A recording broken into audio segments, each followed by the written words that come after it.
So you are a vessel unto honor. And it is your responsibility to be that vessel. God has made you that, the same way God put gold in the soil or in the ground. Praise the Lord. But you're the one to mine out that gold and to get it to a state that it is fit for the master's use. And life, time is of urgency. The theme for this virtuous woman was understanding the times. Time is of urgency. The Bible tells us, walk circumspectly, redeeming time, for the days are evil. Pastor Chris said this: life is in cycles. And at times, that cycle may not repeat. There is a time God will position you for something. And there are people, you will see, there are people, old people, that some I even know personally, that I've tried to help. I want them to get back. You see the potential they carry and you want them to get back, and they just can't. So I remember, may this be because they missed a certain timing in their cycle. Yeah? We read all the verses, teach me to number my days. Yeah? There are many things that talk about time. So Pastor Chris talks about a gentleman that they began with. He talked about a gentleman they began with. And during that time they definitely, like many ministries beginning, there is nothing pompous or, of glamour so much about. So this guy left. Very passionate, because that's the time they used to go soul winning. They cross rivers, they are going into bushes and all that. And this guy left. So one time this guy sees Pastor Chris on TV. Like, wow, that is Christian. Christian has become big. So he decides to go. And now when he goes there, no one knows him. They ask him, do you have an appointment? He's like, these appointments, they take months. You need to book like 3 months earlier. Now the appointments are coming from America, from Canada, from Estonia, from where? By the time you get, this man is having appointments, global appointments. They are not just from Ikeja anymore. And he says, just tell him my name. So they go tell Pastor Chris this guy's name. And that guy, and Pastor Chris says, he's out there, call him in. And he comes. And he just looks miserable. Pastor Chris looks at him and is like, what? You're the one. And the guy is like, I made a mistake. I should come back. We should serve. And God tells Pastor Chris there is no place for him. Yeah. And Pastor Chris is also really thinking about, where do we start? Just like even right now I look at it, like there are people who served here, imagine like 6 years ago. And I'm like, right now if they show up, what do you do? You get what I mean? Like there is no, maybe they were big, so they will feel like any other responsibility is inferior to them. They will not want to go through discipleship. They will not want to do, you get what I mean? But you see, can't also have them at the forefront. Yeah, so what Pastor Chris could do is give him some money, buy for him some clothes. Like, that's it. But he says it was so sad. Like, this should have been a very mighty man of God. But it's like, he missed that timing. And so, as we serve, as we value ourselves, we look at who God has called us to be, let's not forget, there are opportunities you're not going to have forever. There are times that are not going to be there forever. There are places God is going to place you. There are people that God is going to place you with. There are connections God is going to give you. And some of them may be a one-time thing in life. And that is why many times we should be glad that there are some mistakes that we have made at this level. Some of these mistakes are going to be very fatal at another level. Very fatal. You get what I mean? There are things that we can do at this level, and because very soon we are going to be very different as a ministry. Very different, very different. And you see, before you get to understand growth and all this, there are things you look at and you think it is pride. I remember I was reading, there's a manual, T.D. Jakes was training pastors on ministry. And he says there's a time, I think Joel Osteen's dad, he had 40,000 people. And T.D. Jakes really liked him as a young minister. But T.D. Jakes one time went there and he realized this guy finished preaching and he was whisked away. And he just says, which kind of pastor is that? Isn't pastor meant for the people? Isn't he meant to be there? By this time, T.D. Jakes had 30 members in his church. You get what I mean? By the time T.D. Jakes got to 1,000, he could not say hi to them. The other guy had 40,000. You get what I mean? And he said, he really learned to not to criticize, especially at a level you're not. Because there may be things you totally don't understand. You totally don't understand about that level. And there are things like, things keep changing. And many times if you don't get to those things, you don't value those things. There is a time where I could take any invitation anywhere. We are not at that level anymore. You get what I mean? But you see, there is a time where, oh, come and minister in this school, come and minister in this university, come and go to this village, come and go here, come and go here. And you know, I could easily go everywhere. Right now, that is not so possible. We already have 2 days of service meeting in a week. You see, missing even just 1 week is a lot. You get what I mean? So so eventually people are going to think, oh no, you're now proud, you can't do this, you can't do this. You know, it is just because they are not at that level. That responsibility is not there. You get what I mean? It is just like you when you got a job. Your parents, your siblings think you don't want to see them. They're very proud. She used to come home every weekend. Now she's in Nairobi. She thinks it is because they are not at that level. And you can't explain. So, but you see, we keep growing and growing. And as we grow, there are things that there are relationships that will be temporal because they are not growing. There are relationships that you get up there and they are not growing. Some are saying, why do you think that many of these billionaires don't seem to have friends? Many friends. Yeah? Like they are normally, they are like loners. Miles Monroe is the one who said, pigeons flock. Yeah? And how high do pigeons fly? Like that crow, where that crow is. You know, they're just like a level, and it's a lot of work for them, yet they fly very, you know, you even hear the sound. Pigeons pass here, they are like these borders, what are they called? Senke or whatever.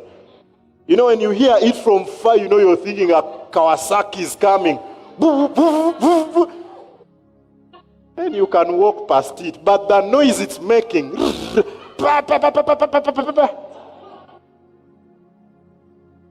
That's how pigeons are.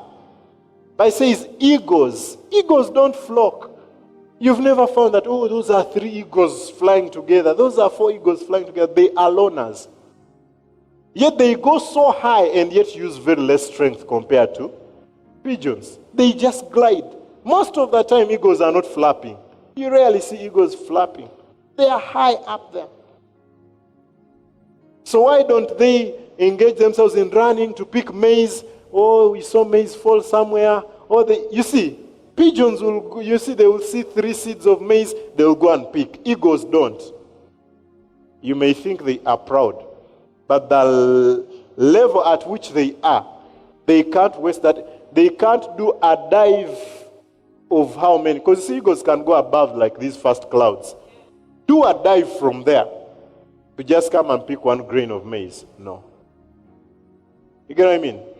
An eagle will come from there, and when it is coming, it's coming for a lamb. It's coming for a goat's kid. That's what it will come for. It's coming for fish, 2 kilograms, 3 kilograms of fish from that water. That is what it will come for. And as you grow, as a person, you're going to realize that as a leader, it is going to become important for you to do less and less, but more important. At a certain level, you can do all things. Praise the Lord. But there is a level you cannot reach doing all things. Yeah. There is a level. You know, there is a time we were talking with Lucy after she got her big washing machine. You get what I mean? And you see, as a single lady, you know, many people think as a lady you have to be there washing all your clothes, washing all your plates. Why buy a washing machine? You get what I mean? Will men marry you? But you see, you're not going to be as rich as Lucy. You get what I mean? Because that time you're going to spend doing laundry, you're going to realize that if a machine did it, you're going to make more money. If you can afford a machine, it is helping your life. And it is the same thing with life. You get to realize that there is a lot that you should delegate as you go on. That's how you're going to be effective in life, even in leadership. That is how you're going to be effective. And that is what, now you see this pastor has 40,000 people. If he every day stays there to say hi to every person, that church is going to reduce to 500 members. You know why? Because the small things, the little things that he's meant to concentrate on and give his energy to, which sustain this congregation at 40, are going to be given less energy than he's meant to give them. Because most of the energy was given shaking hands of 40 people. 40,000 people. You get what I mean? So as you grow, you realize that there are things that you can't. Joel Austin, Thursday, Friday, Saturday, Sunday, he doesn't meet anyone. He has no appointment. He doesn't do any TV interview. He doesn't do Thursday to Sunday. He doesn't do anything. All he does is prepare for Sunday. How long is this sermon on Sunday? 26 minutes. It takes Thursday, Friday, Saturday. He's the most followed preacher in the world. So someone may say, which pastor is that? How do you take Thursday, Friday? Church board is paying you money. Shouldn't you be here meeting people? Shouldn't you? If he starts meeting those people and all that, Lakewood will not be as big as it is. He's concentrating on the small but very important things. And that's what you see even in organizations. You see CEOs. CEOs seem to have very little work. But it is like the most important work. It may be very little, but it is very crucial. How you normally see the importance of that is when that CEO leaves. Because see, many times people who serve in these organizations, corporations, companies, they feel, we are the ones who make these people make money. I'm the one. Shouldn't we be? They don't remember that if that guy is not there, their job will not be there. That job is there because of that guy. You get what I mean? Yeah? Bob Collymore was here. How much work was Bob Collymore doing in Safaricom? How many things he didn't seem to know? You know, think, how many workers of Safaricom had never met Bob Collymore? And you know, that's what they would think. If he was really a good boss, we would all meet him. He should once in a while come and say hi. You would have no job. The company would be very small to accommodate you also. It would be very small. Yeah. He was at a level that just needed thinking, and it's that. All the resources, it is just that. So you are growing. We are growing as a ministry. You're going to realize that a time is going to come where you cannot do certain things. And if we miss our timing, you're going to realize that the person you're seated next to, they're not going to be available as they are meant to be anymore. And you're going to think that they are proud. But no, they can't afford to be less productive. You've not grown to deserve that time of theirs at that level. When you don't see that value, you will keep that way. When you don't see your value, you will keep available to everything, even things that are useless. Yeah. When they thought Jesus should go for this wedding, Jesus told them no. And he sneaked in so that he's not seen. I have to be about my Father's business. I have to be. He knew the time that he was left with. And there are many things that people say today that just are partial truths. You know, that's what even this lady was saying about social media. Somebody just gets a little truth, 10%, then 90% is a lie. But because they had one fact, we trust it. So that's how people stand and say, look at Jesus. Today's pastors are not available to everyone. Jesus was available to everyone. Are you sure? Have you read that Bible? So see, they will just get one fact. You see Jesus with the Samaritan woman. That's a fact. Then now they will surround it with other lies. Yes. Jesus said, let the dead bury the dead. Jesus, as in there are things that showed you that Jesus was not always available. He had a small circle. There was particular time. They wanted him to stay in a certain area, and he said, no, we need to go to other villages also. We need to go to other cities also. He knew his what was cut out for him.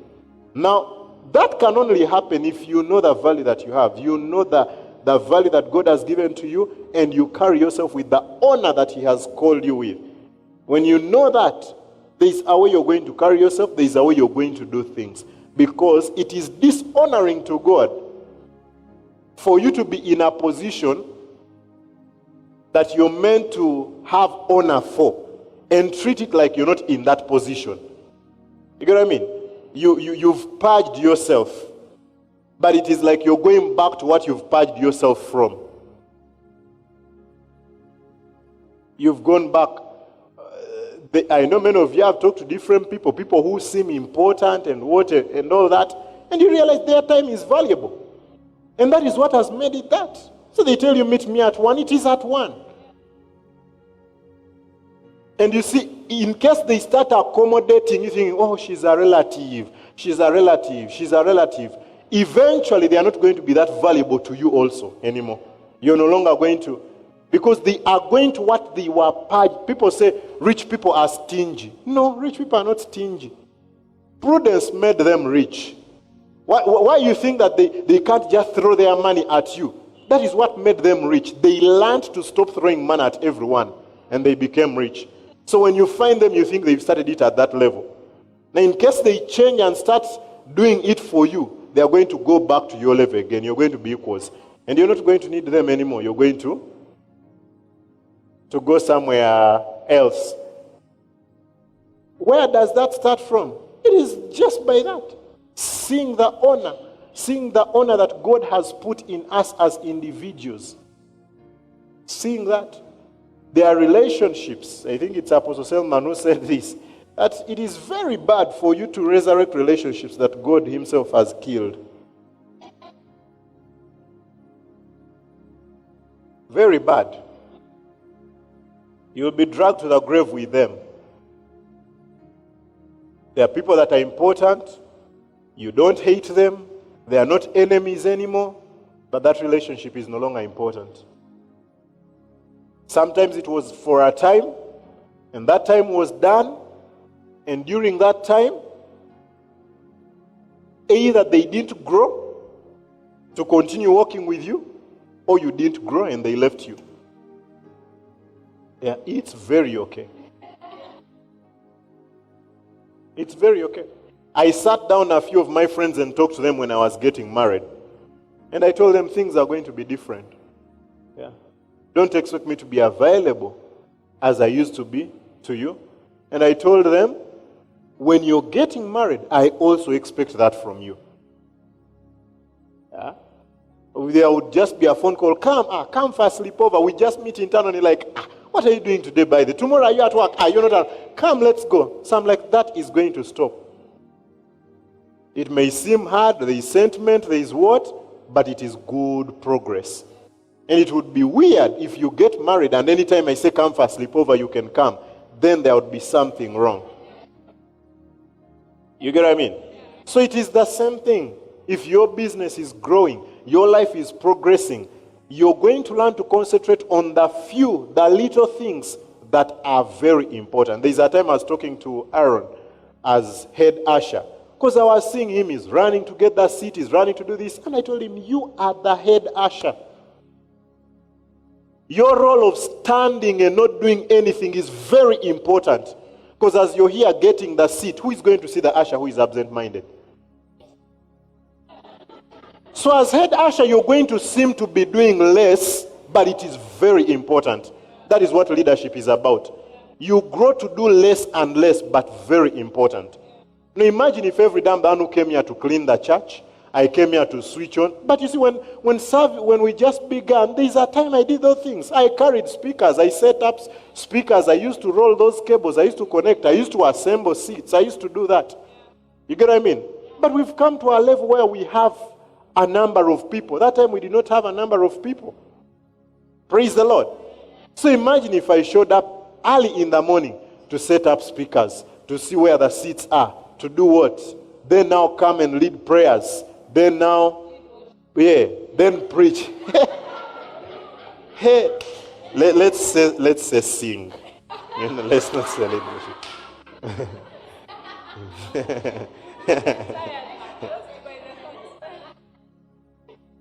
Or recite worship songs. Receive offering and do all those things. The truth is that this ministry would not be at this level. We would go back to where we were at Comfort Hotel. There would be no time for me to prepare for what I need to prepare. There would be no need, it would not be easy for me to meet some of the people that I have met. You see, one time we were talking about this with, I think it was with what? With the leadership team and what? And we were saying, we are looking at this ministry. I was looking at how many pastors in different ministries are not valued by their boards and what. They think they pay their pastors so much because they feel like their pastors do nothing. They just show up and preach and go. You get what I mean? But it's like people never learn. Because you see, normally look at when that pastor dies or when he leaves that ministry. What happens to that ministry? That's when they realize that this man was important. He's standing up there. And we were really, because we were talking about it, we were looking at a number of people, especially looking at people who don't come to Ratsi, who give big to Ratsi. They're looking at most of these people. It is because they relate with me as pastor. I listened to your preaching on YouTube. I saw you. They met with pastor. So it may seem like pastor is not bringing in a lot of money. But you're going to realize so-and-so gives to this ministry because of pastor. So-and-so gives it. There is this relationship this ministry has because of pastor. There is this because he's there at the leadership. And it's the same thing you see with CEOs. They are the ones who pitch about their companies. They're the ones who stand there and call in partners. But you see, in office, they seem to just be playing solitaire and what?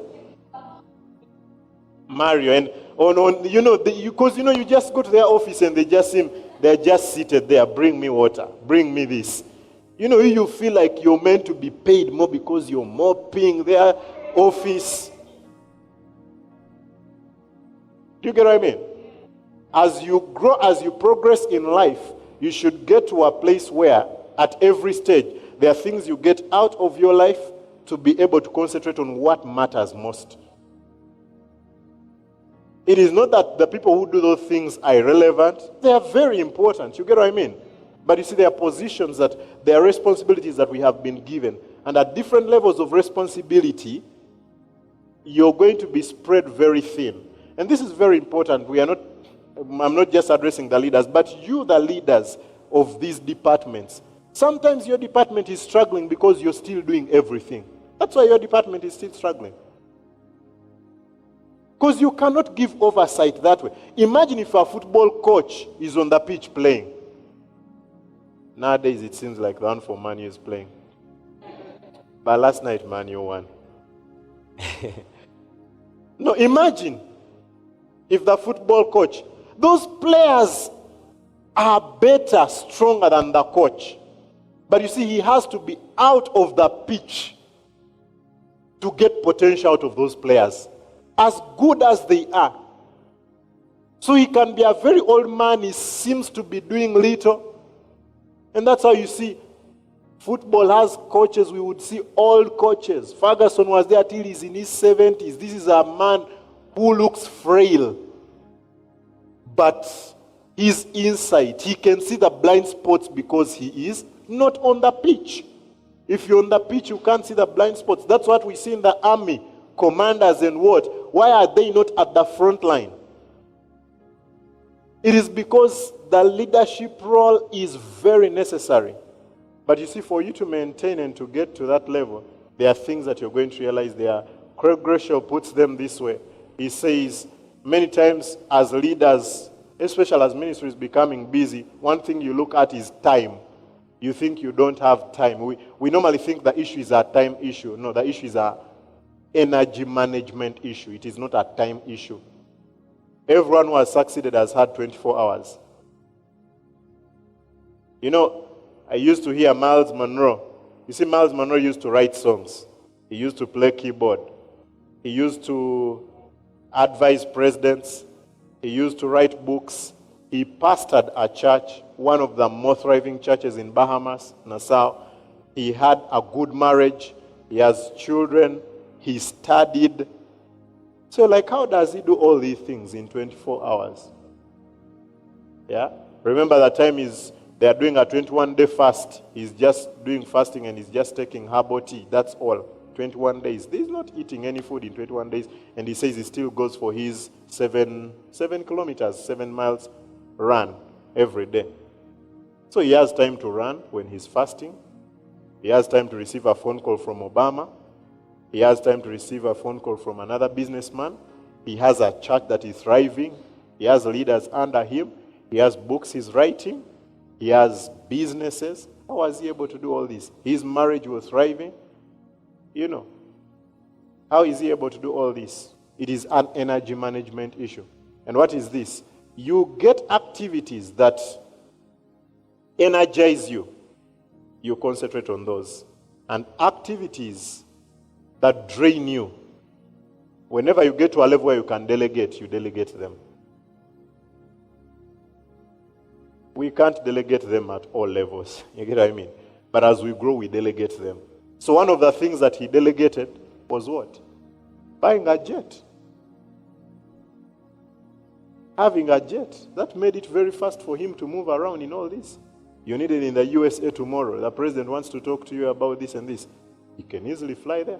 He doesn't need to say, have you booked the tickets? What time are you going to leave? How long are we going to wait in the airport? How long are you going to do this? Energy management. Craig Groeschel himself says, Craig Groeschel as a pastor, he said one of the things, like, he doesn't do funerals, he doesn't do weddings, he doesn't meet people, like one-on-one, he doesn't meet people, like, oh, let's meet and talk. All those things is delegated. They have 7 services a weekend. Life Church is the biggest church in USA, most widely spread. The ones who have come up with YouVersion, Bible Adventures, all this is from Life Church. Craig Groeschel is the leader there. So those are things he did at one stage, but he can't do right now.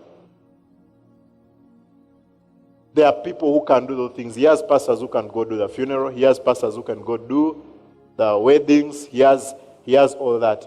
And eating.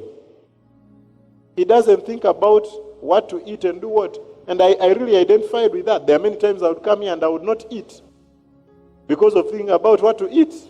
But you see, Anne, that's Pastor, what are you eating for lunch? I'm like, come back, I'm going to tell you. Then, she comes back, I'm like, because the moment she moved out of the office, I forgot about eating. I concentrated on what I was doing. And there's another person, let them just come in, let me meet them. I'm like, it's 4 and what? I'll eat at home. Not healthy. I need to eat well. I need to, to function very well. So Craig Groeschel gave me a plan, which is very good. It works. It's working for me right now. He said, I'm not asked what to eat. And I first heard Bishop Oyedepo say that sometime back. He said, my wife doesn't ask me what to eat. She knows that I don't have time. She knows that I'm thinking about very important things than what to eat. And he said, at that time to me it seemed rude.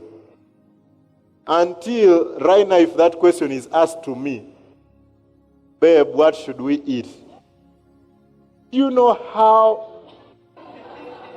Try to tell me, babe, there's a meeting in KICC. Can you go and preach now? That energizes me. I'll just say, which suit should I use? But what are we going to eat? What should we eat? I'll think and think. So Craig Gresham got his best 7 dishes and gave the list to the personal assistant. So every day the personal assistant brings food, she's like, wow, you've got my best. Wow, but it's because he gave her that best 7. So she's the one who changes the menu the way she wants. Now you see, he is at a level where he can delegate that. You may not be at a level where you can delegate that.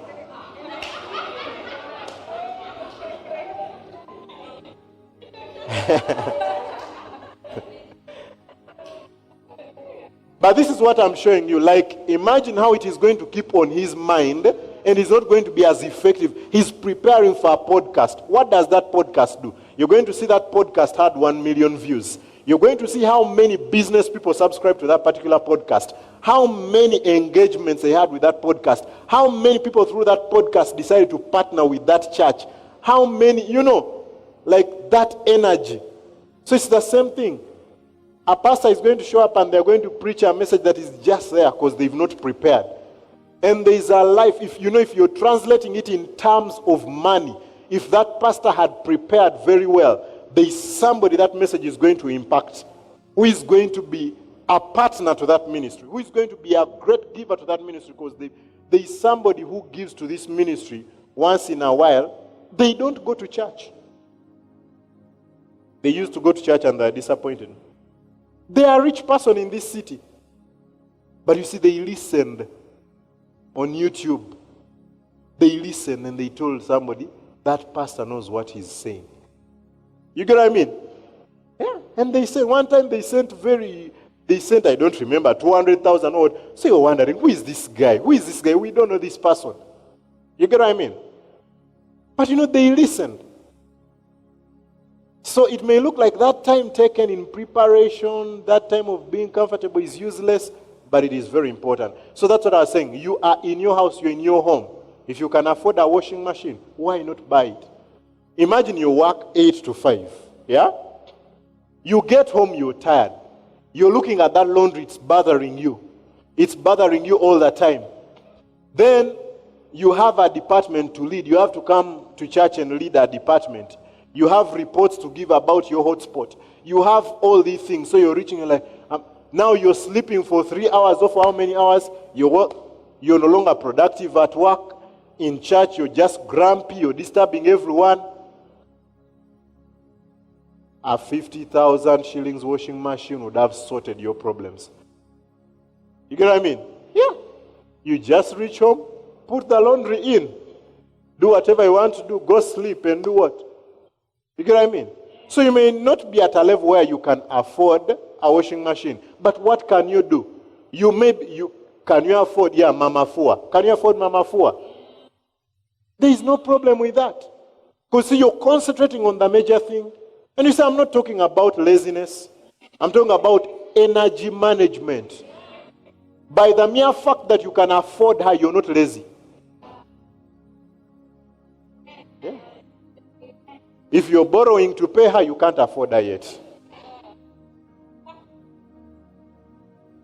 Yeah.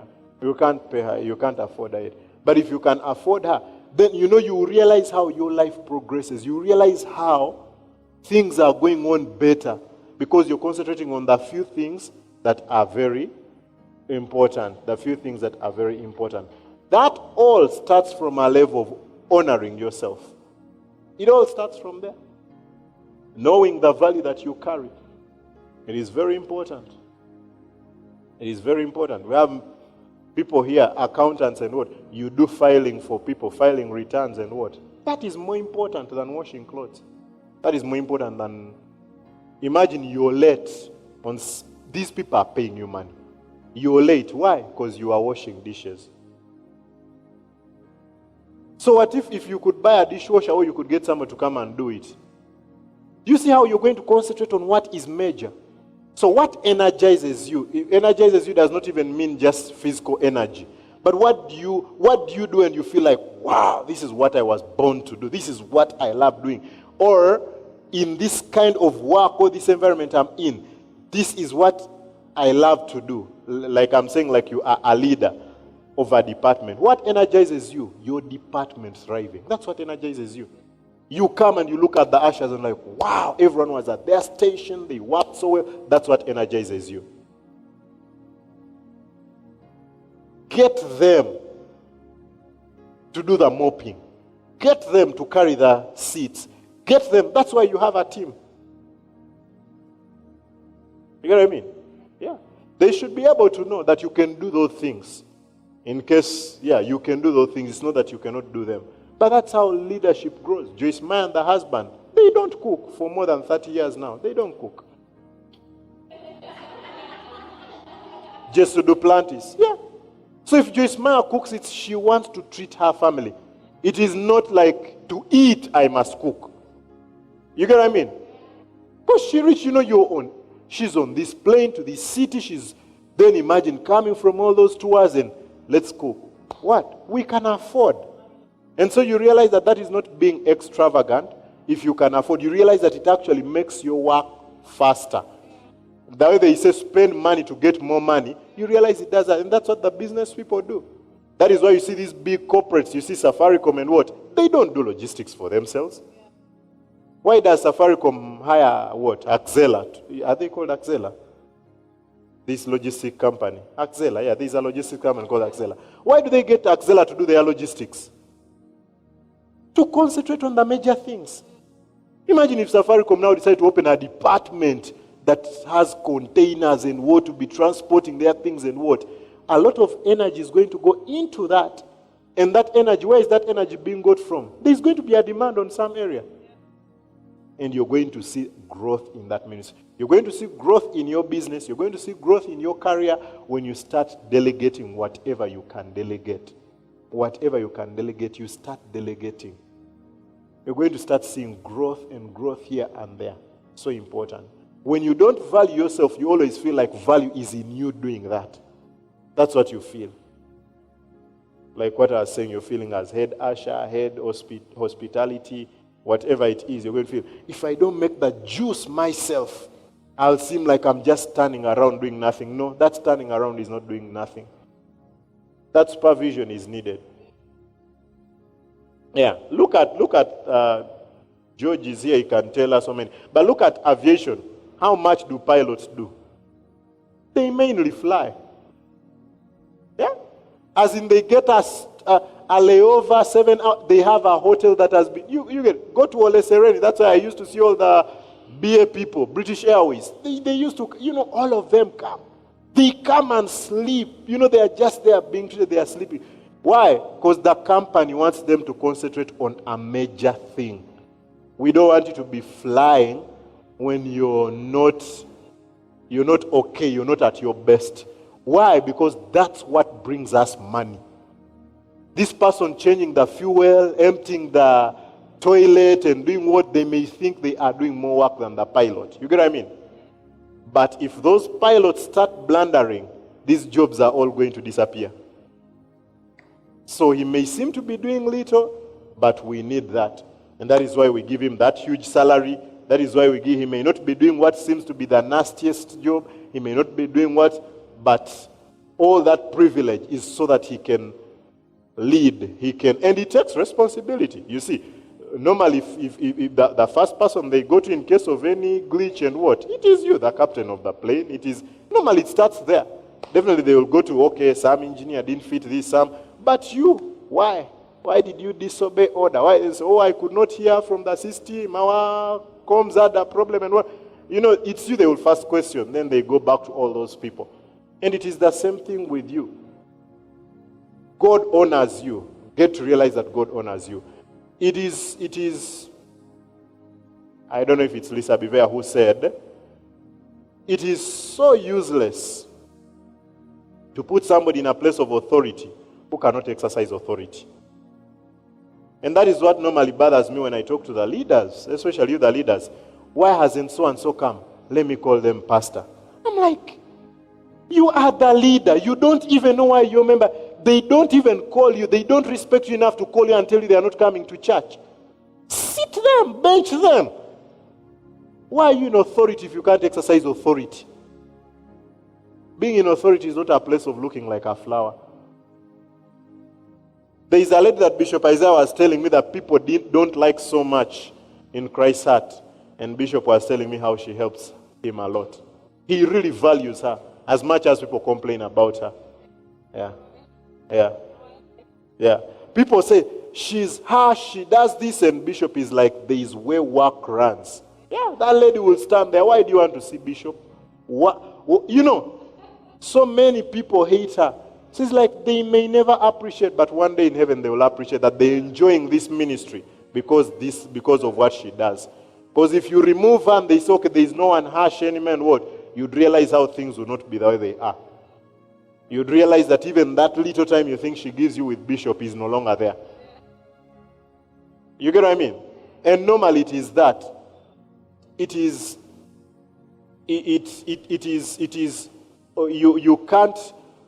You can't see authority you have if you don't value yourself as a person, if you don't know the honor that God has placed on you. God has given me honor, and God has called me. I can tell anyone in Ratsi to step down. And I have to know that. If I can't do that, I'm in the wrong place. Am I choleric? No. Yeah. And that has been the disadvantage in my leadership. And it is something that I need to grow in better and better. So you discover yourself and do that. Yeah. By the mere fact it is pastor asking why your member has not come and you also want to go find out. You're not leading. You're part of them. A leader has to stand out. You can't lead as equals. That is not leadership. You get what I mean? It has failed our African countries because presidents need to hear the opinions of the people. That is democracy. It's the government by the people, for the people. That was never God's intention. It is a government for the people, but not by the people. That's God's kingdom. There is a superior who knows what's best for these people. He loves them so much to even say no. That is what God does for us. So as a leader, you should know, if you hear you're a leader, you should know that. You should have that. And you value yourself because as a leader, you're going to create enemies. It would be good to say it will not happen in Ratsi. But you know the honor you carry that does not faze you. You get what I mean? Yeah. When we started church, we started Sunday services. I know many friends, pastors, who said I had lost it. God didn't call me to be a pastor.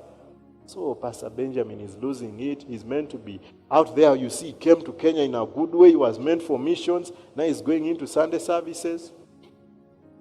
If I didn't know my worth in God and what I would be trying to prove myself to those people. So as a leader, you have to, the first place is from there, that you have purged yourself and you are a vessel unto honor. You get what I mean? Does it mean you're going to be perfect? No. But it means you also don't beat yourself and abscond from duty. It means you know what to do. You're not just going to be, the people say, the people. I remember there is a time I was meeting with Lucy, and I told Lucy this. There is a time there's an issue that we were sorting with Joanne. There had been an issue. So you see, we are meeting, and they're like, Pastor, people say Joanne knows she will get away with you because you're her friend and you what. So I told Lucy, it's true. Joanne is closer to me or to us than many people. You get what I mean? Which is going to happen in the church, definitely. You get what I mean? There are people who make themselves closer to us. This whole week we've not been away. Bakita has been in our house. She's one person we can leave our keys with any day. She's, made us nice breakfast that we found, lunch, supper. There are people, Jesus also had people who are closer to him. It is you who qualifies yourself to be closer. There are people who have never said hi to me. There are people who have never wished me a birthday. I put stories and status on social media like 4 times in a year. Because I don't even see people's stories. I'm normally reminded. My wife puts status and what? And tell me, Pastor, I saw this. And I'm like, where did you see? Your wife posted. I'm like, where? I never even see my wife's stories or status. I don't go there. So one time, just Kyodo comes on me, and I'm like, hey, there's status. Let me put mine also. But I never see those things. I never put, So you've never, even the few times I've put, you've never seen it. You get what I mean? It's a two-way thing. So people think that just because somebody is a pastor, he's going to be close to everyone. No. I'm a pastor, I'm a human being. Relationships work two-way. You get what I mean? Yeah, there's somebody who is closer, you see. You love everyone, but yeah, you're going to be closer to some people by proximity. Either you see them more regularly, they talk to you, you have similar interests, you have what? There's going to be something like that. So it was true like from way back. Joanne used to come for sleepovers at our place. She loved cooking. We used to, cook together a lot. She used to come up with new recipes.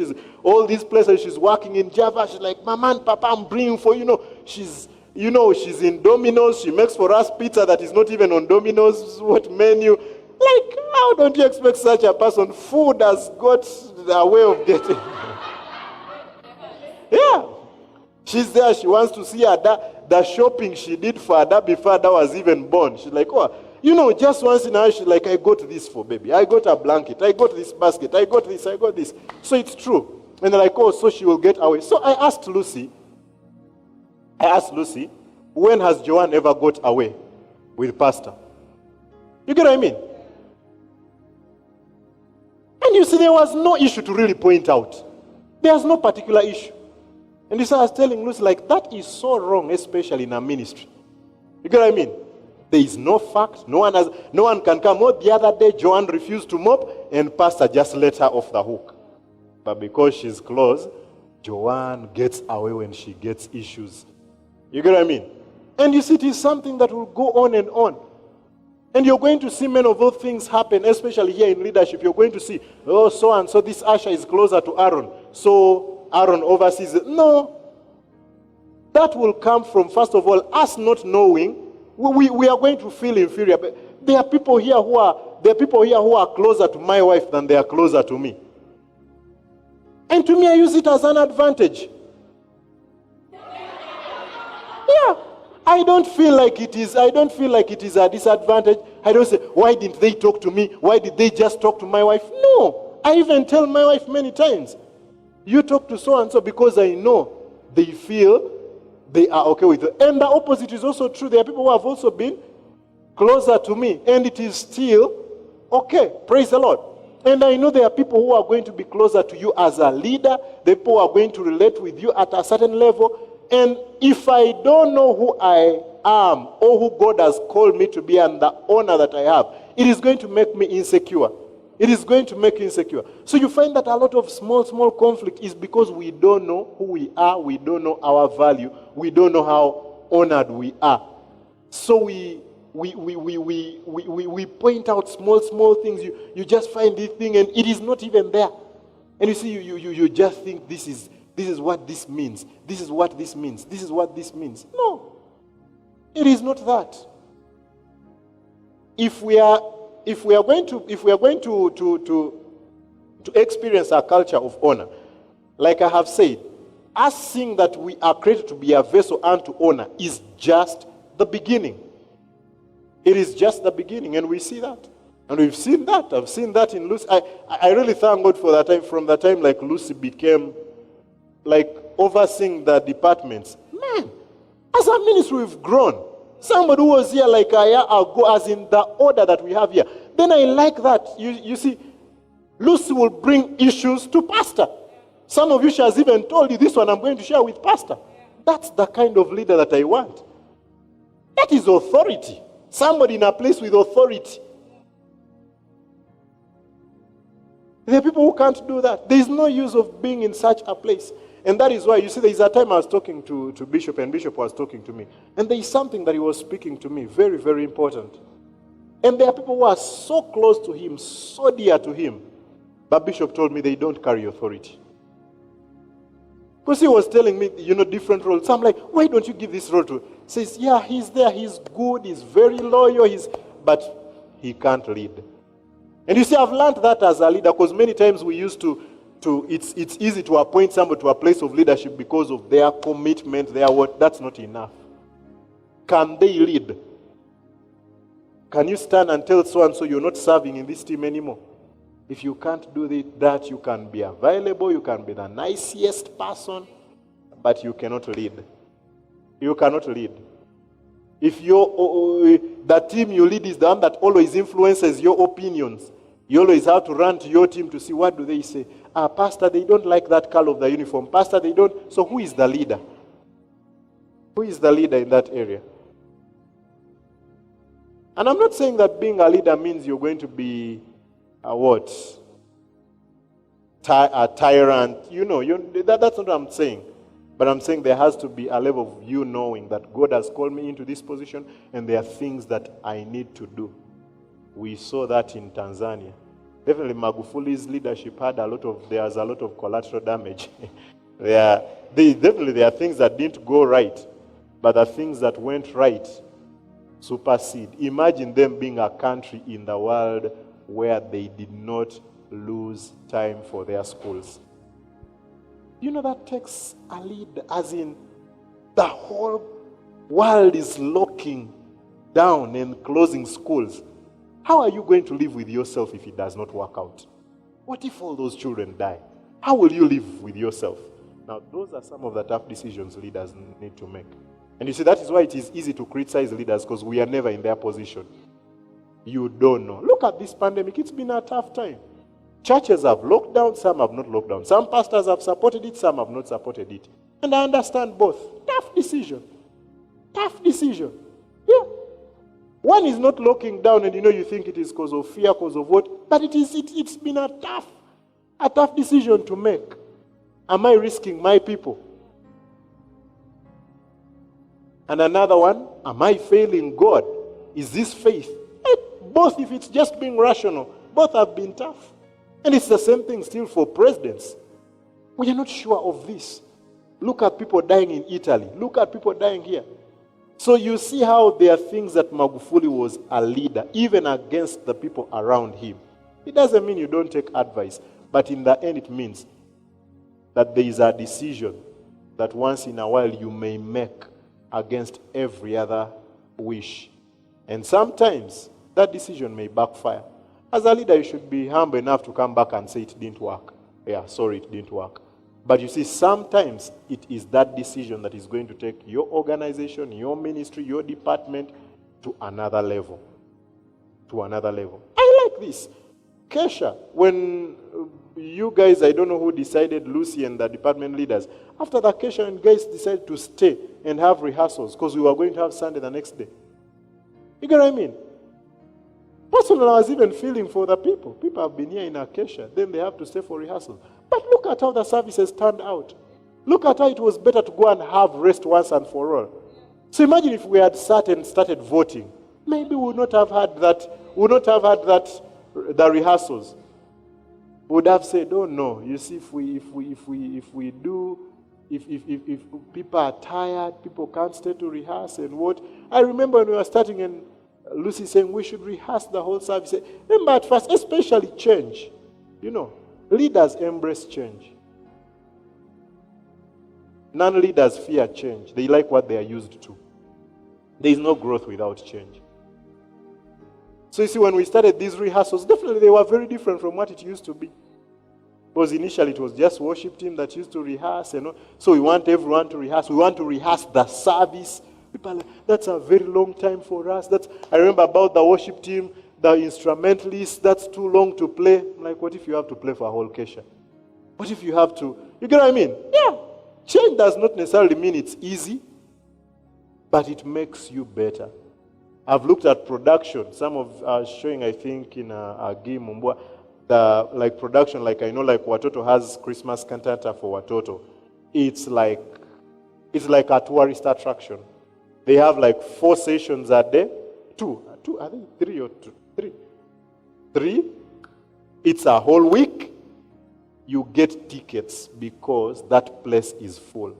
University students refuse to go home for Christmas early, waiting for the cantata in Kampala to happen. As in, production is just at another level. You can go and see samples on YouTube. As in, I've not seen such production. I've not been in such production anywhere.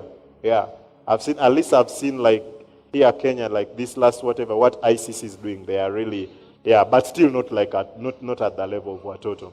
But yeah, at least they are like, because I always used to long, I'm like, why is there no church doing such production in Kenya?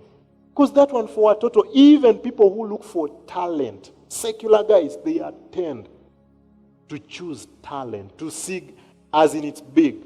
But you know how long they rehearse? From June or July. From June or July. For December, the week to Christmas. From June, these are volunteers. They are not being paid.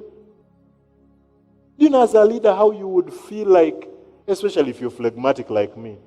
Oh, these people, at least, because many times I even tell the team here, my wife, I want us to appreciate people. Let's pay them. Let's do what? And there is no money. So you see,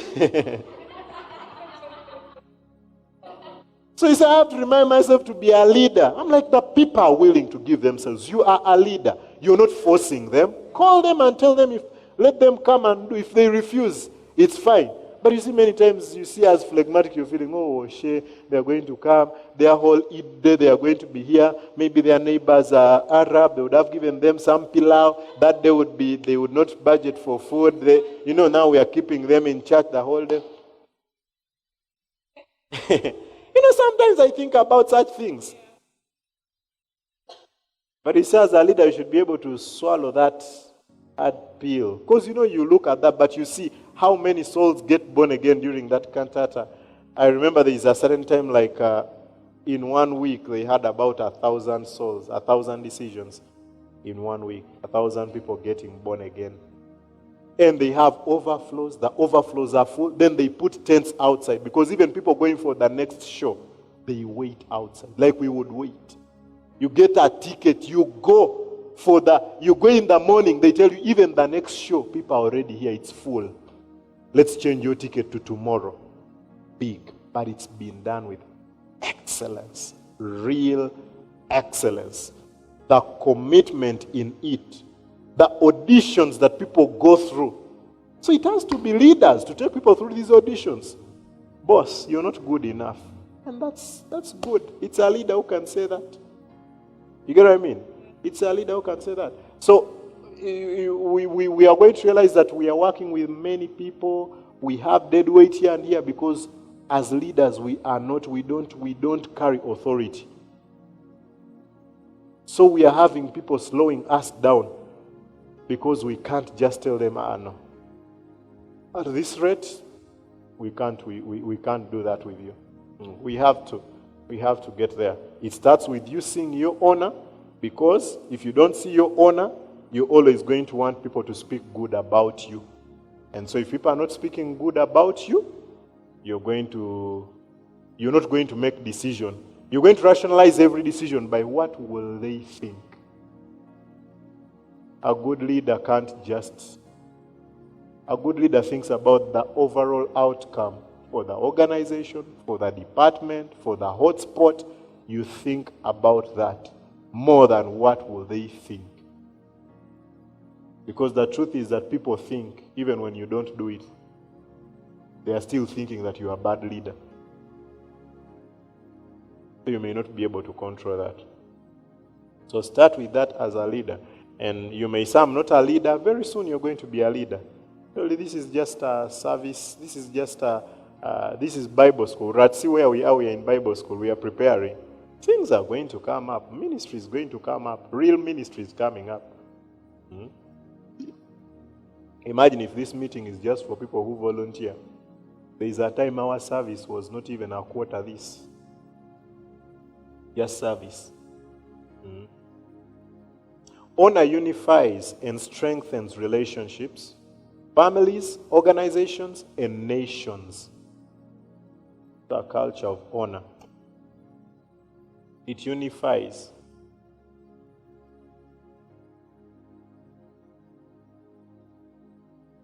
And once we understand honor for ourselves, that God has called us to be a vessel of honor, it is very easy for us to also honor God. The first should be us understanding honoring God. How do we honor God? Purging ourselves, purifying ourselves is honoring God. And in the end, it is also realizing our worth. Because as we honor God, we realize our worth. So honor starts towards God. You honor God. Honoring God makes it easy to honor yourself. Then it will go to others. Because like I was saying, it is dishonoring to God for me to disqualify myself for what He has called me to do. So if I honor Him, I'll take on what He's called me to do. How many things does God call us to do? And we have a lot of responsibility. I normally just feel like, yes, let's take it on. Let me take it on. Do this, do this. I'm like, okay, if God has brought this, then He sees that I can. No matter what I'm doing, no matter how much we are doing, we can do it if God has seen it fit that we can do it. Yeah. And I like that. That has always been Mary Kelly's attitude. Yeah. Very I've never heard Mary Kelly say no to ministry. Does it mean that she just has all the time, everything? No. She was working here, working an 8-to-5 job, doing what? But you see, every opportunity that God brought. So that is, I'm doing this in honor of God. I'm doing this in honor of God. You'll sacrifice. Because honor is this. Or I should say this, in our culture of honor, we don't just do what's expected. We do some more. In our culture of honor, you don't just do what's expected. You do some more. You just do what is expected, that is below honor. 1 Peter 5:8. Be sober, be vigilant, because your adversary, the devil, as a roaring lion, walketh about, seeking whom he may devour. And he's saying, like a roaring lion. He is not a lion. He is not the Lion of Judah, but like. He seeks for whom he may devour. And he also tells us that we are not ignorant of the wiles, the devices of the enemy. We are not ignorant of the devices of the enemy. So like we have said that honor unifies and strengthens relationships, families, organizations, nations. Without honor, so the devil will always bring his devices are to sow dishonor amongst us. Why? Because we will not have the unity that we want to have. We will not have the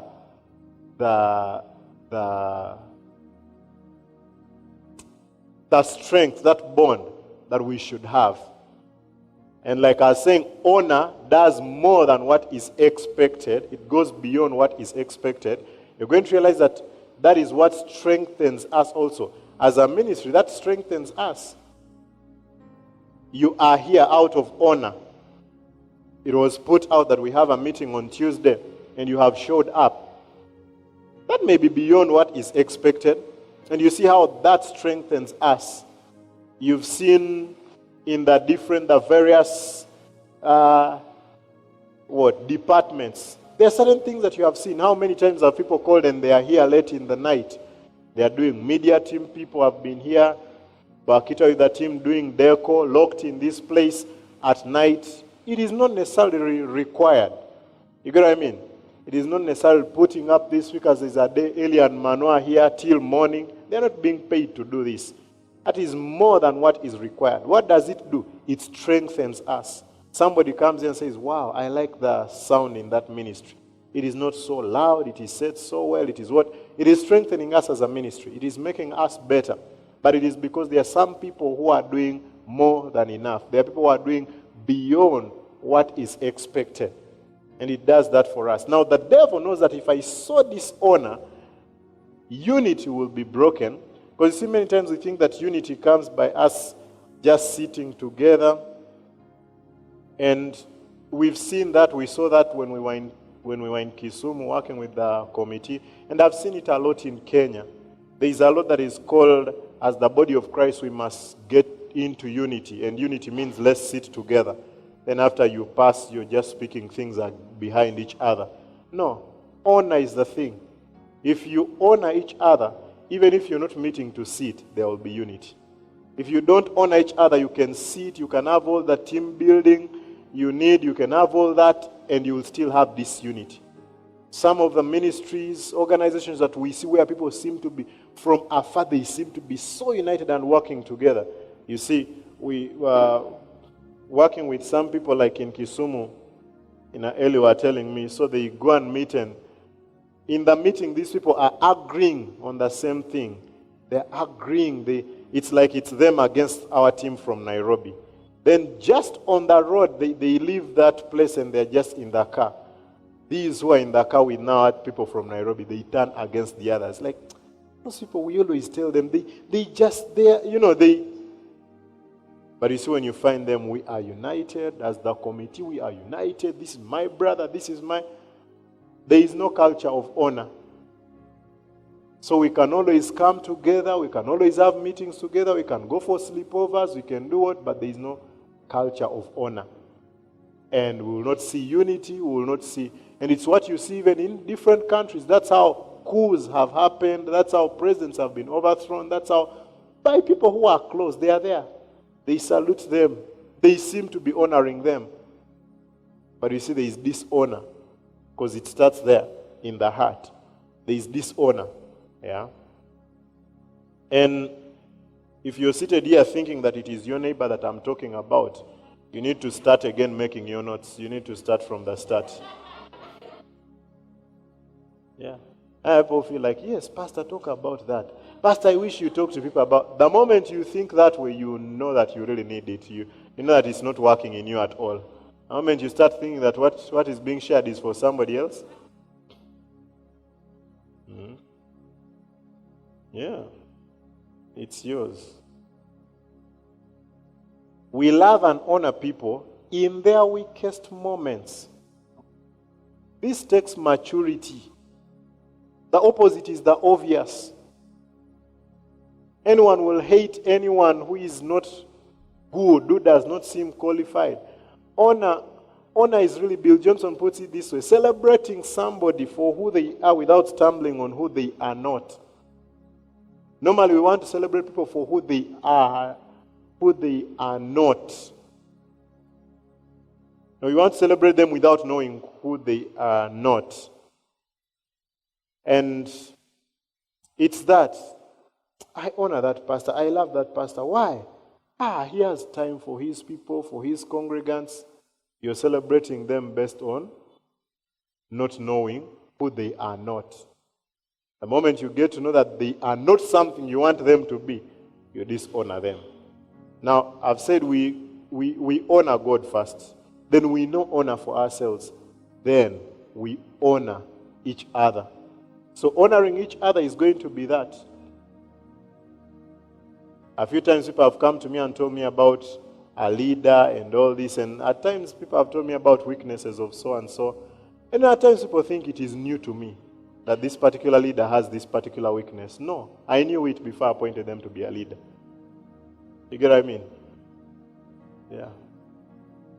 I looked around for somebody with no weakness, and I realized that I was not going to appoint any leader. I realized that at this level, we are not going to have any leader. Yeah, I tried to look. I really wanted to have a team with no weaknesses. I really wanted to. Yeah. Somebody even told me, Pastor, I wish some of these leaders in Ratse, I wish they just listen to the word that you preach. And for them, they had just been in a very big mess. And I'm like, what of you? Shouldn't you also listen? So it's like what I was saying, like, like when we just began, especially when Lucy just came in, everyone is like, oh, Lucy is harsh, Lucy is harsh, Lucy is harsh. You're not a timekeeper. You get what I mean? Lucy is a timekeeper. So if I put you in that position, and I would rather have a harsh person there than have a, hey, the service will be beginning at 11:10. You get what I mean? Yeah. And it's not that I condone these weaknesses. I see the weaknesses wherever they are, and we talk about them, we address them. Yeah, if anybody knows, in the videos, I've talked to, that very time I was telling you when we were meeting with Lucy and Joanne, talk to Joanne. Joanne even wanted to step down from serving. She said we were harsh on her. I was harsh on her and again told her, you cannot step down. Yeah, but I told her, yeah, I told her you're not allowed. Yeah. And she came like, wow, Pastor, that was so hard on me. I'm like, yeah, you needed it. You need to change. You need to. So, like, it takes maturity. There is no leader you're going to submit under. There is no friend you're going to have who has no weakness. It takes spiritual maturity to honor them. Otherwise, you'll only honor them because of what you want to see in them. And that is why it is not, like I normally say, it is not very exciting for someone to say, oh, Pastor, you are a real man of God. I listen to the word you preach. I listen. You're going to realize that I have tattoos and you're going to leave church.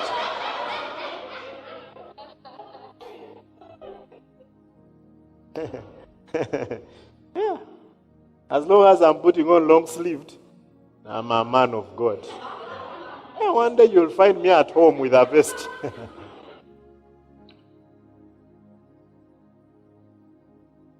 You will see who you don't love.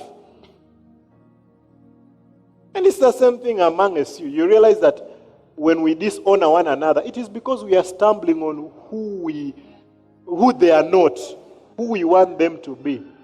Can we honor them for who they are? Can I honor Lucy because she is in charge of coordinating the departments? That's enough. She deserves honor because she's in charge of that. Yeah.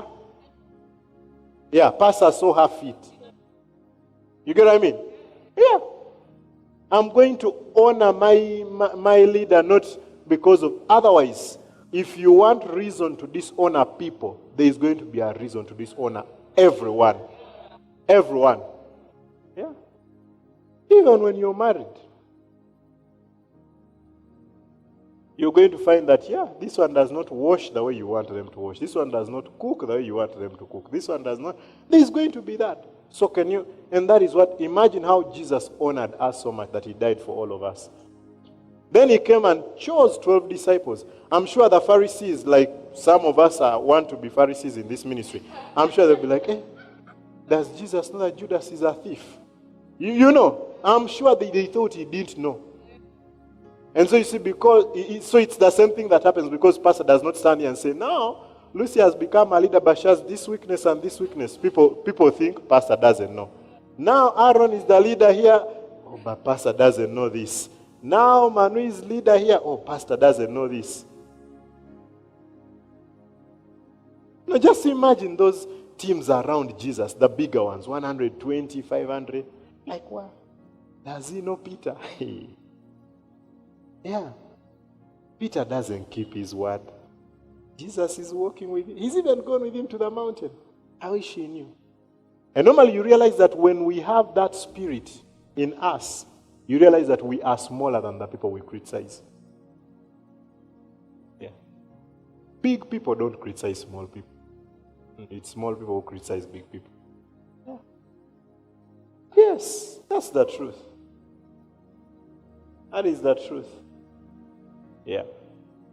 It is normally the smaller one. Whoever you see shouting, buying airtime on TV and shouting about somebody, you just know they are smaller than the other person. Normally. You try to do your research and see. It is normally that. It is normally the one who is not president who really criticizes the president. It is normally the one who is not the pastor who really criticizes the pastor. It is normally the one who is not the CEO who criticizes the CEO. It's normally that. Yeah, Airtel and Safaricom. Yeah. So imagine if you know your worth. You're going to be sober and vigilant, knowing that you stumbling on who they are not is making yourself to be that maybe devoured. by the devil. You're not being sober. The devil has tried to lure you to a certain direction and you have taken the bait. Because they came and told Jesus, your disciples eat corn, which is not, do you think that Jesus condoned those things? But why do you think he defended the disciples? Because the other guys were coming from a place of dishonor. They didn't have any right motive that they want these people better. And you say, I would see that. Many times people come even to the office talking to me about some other person. And immediately I can tell, it's not that they want them better. Like if this person changed, they will not come next week and say, oh, pastor, I'm telling you he's doing so well. No.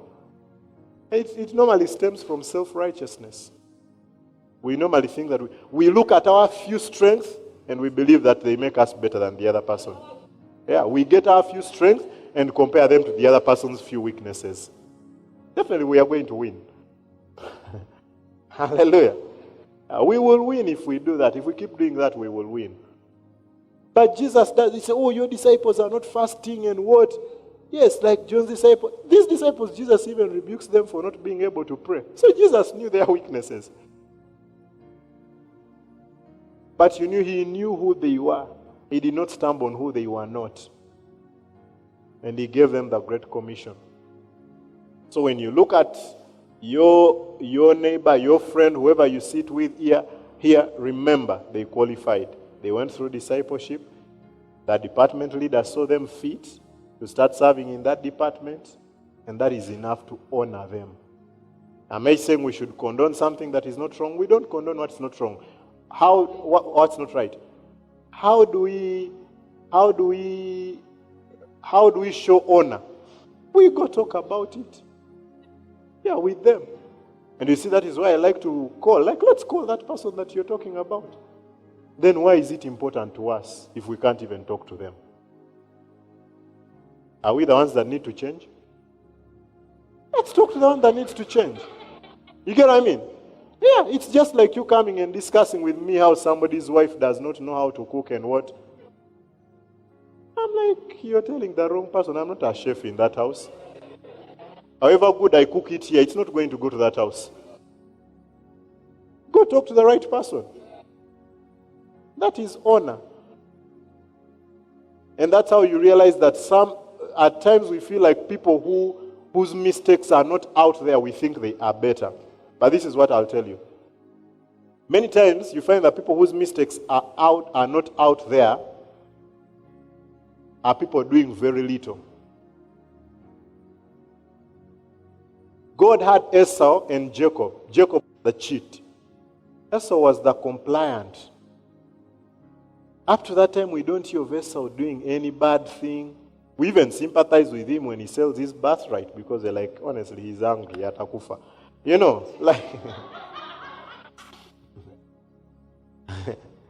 So we sympathize with him. But God was stuck to Jacob, the thief. Yeah. Because he had passion. God knew that this one will carry my agenda. This compliant one. So at times it is that.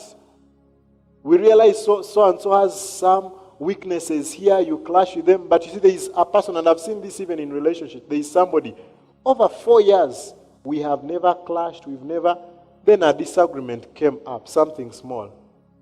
They walked away.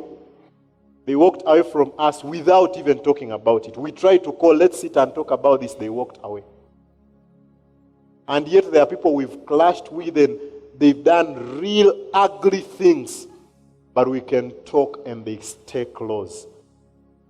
Like that, those are more mature people. So there is this person who has never done anything wrong, so you think they are better. It's a matter of time. The day they do something wrong. Yeah.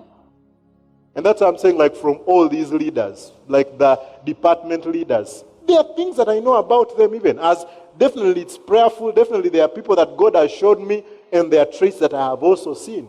You get what I mean? I know them. Aaron, Kina Aizo, Lucy, and what? I know these people. I have corrected them. And you see how they take correction says a lot to me. It says a lot. And there may be people who may not have mistakes like they have. But by the time you go through correcting them, you're tired. You know you want to call personal assistant to come and continue. Oh, but Pastor, but there is just an excuse for everything. There is an excuse for everything. You know, like just we are saying, like how many people complained about Lucy and all this. And I called Lucy. I talked to Lucy. And there are things I've talked to Lucy about. I'm like, this was wrong. And some of you, Lucy has come and apologized to you about certain things. Think about yourself if you are in her position. Would you even have the guts to go and say sorry to yourself? Or you would leave church. You would go to another church. Yeah. You would. So there are things. So it's the same thing even about that your friend that you have. That person that is close to you. I stayed with somebody in my house for a very long time. They didn't have a job. They didn't have. And many of my friends used to say, this guy, why don't you kick him out? He's lazy. He's this. And you say, I told them, I would tell people, I remember there is a time, especially when I was just getting into ministry and what, somebody hosted me for more than a year. I didn't have an income I was bringing in. Yeah, and somebody hosted me. And that person would do shopping for me. They would buy me things. And I'm like, it would be unfair to kick this person out. And what they never used to see, this person was hardworking. They were not lazy. I would leave home and come maybe to town and do what? I go, they've washed the house. They've washed my own bed sheets, my clothes, duvets. They've cooked. As in they would work and work and work. So you see, that was in the house. What was not in the house, what the world sees, this guy is staying here, yet he has no job. That's what people would see. And it is the same thing amongst us. This neighbor that you're seeing, this person that is next to you, they may have a weakness. It's true. They may be a poor timekeeper. It is something that they are working on. But they are loyal. I know we've had people here who are timekeepers, but they are not loyal at all. At all. But they are very good timekeepers. Timekeeping will easily be seen by anyone. Loyalty may not easily be seen. You get what I mean? So if we cannot honor each other because of who God has made them to be, we cannot celebrate them because of who God has made them to be, it is going to be a lie that we celebrate or we honor the leadership. Because that very person you're not honoring, tomorrow they are going to be appointed the leader over you. Yeah. So if you just honor the pastor, Bishop Isaiah used to tell us this. If I send somebody to preach to you, I send somebody to preach in maybe your church, or you've invited me to your school, because we used to invite him to school, and I send somebody, and you don't receive them well, then you don't honor me, because I'm the one who has sent them. I saw it fit for them to come and minister. And your department leader thinks that your team member is fit to be on that team. Yeah. Especially with you.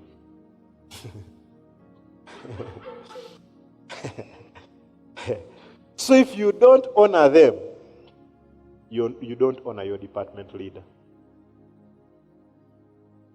Yeah. You don't honor them. But we can learn to honor and respect one another. And there is a great reward for that. God has a reward for honor. John Bevere gave this testimony. It's in that book when you read that book. But John Bevere says, one time he had, what is that position in their ministry? Somebody who works, it's called international rights. Like they have a department, somebody for international rights. So that one works with all the publications, their books, their travels, their trips, booking meetings worldwide. And John Bevere, they had taken her. They paid for her for school, I think for 12 months to train her in this role. They've invested a lot in her.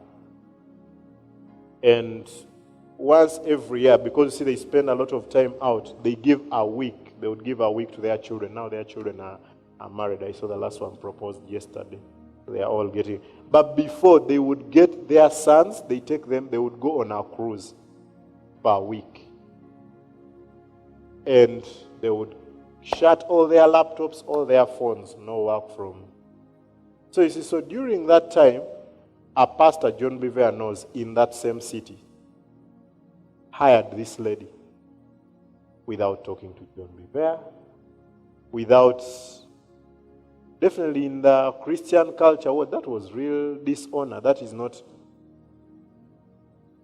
So John Bevere felt, so bad, I should just call this pastor and what and do this. He felt, and God told him no. And he prayed about it. He prayed because why? It is a bait of the devil. He wants to devour you.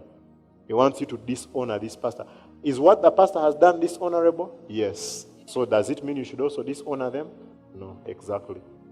So that's how people, when we start exchanging hard words and all that, it's normally because we don't honor the other person. You can come and tell me something tough, but if I honor you, I'll not react the same way. Because I honor you as a person. It's the same thing you say about even what? Relationships, breakups. You can break up still honoring the other person. And they may have done something bad. You get what I mean? But it does not mean that you don't honor them. So John Bevere prays about it because he's fighting with the bad thoughts, bad feelings towards this pastor. You start feeling, I wish she fails where she's gone also. I wish she... But he prays and prays and prays until now he starts smiling, he starts laughing, so it is lifted off of him. So he gives a phone call to the pastor. And by this time, so you see, he's confronting the pastor, but from a perspective of honor. He took days praying about it, so that the confrontation should be from a place of honor.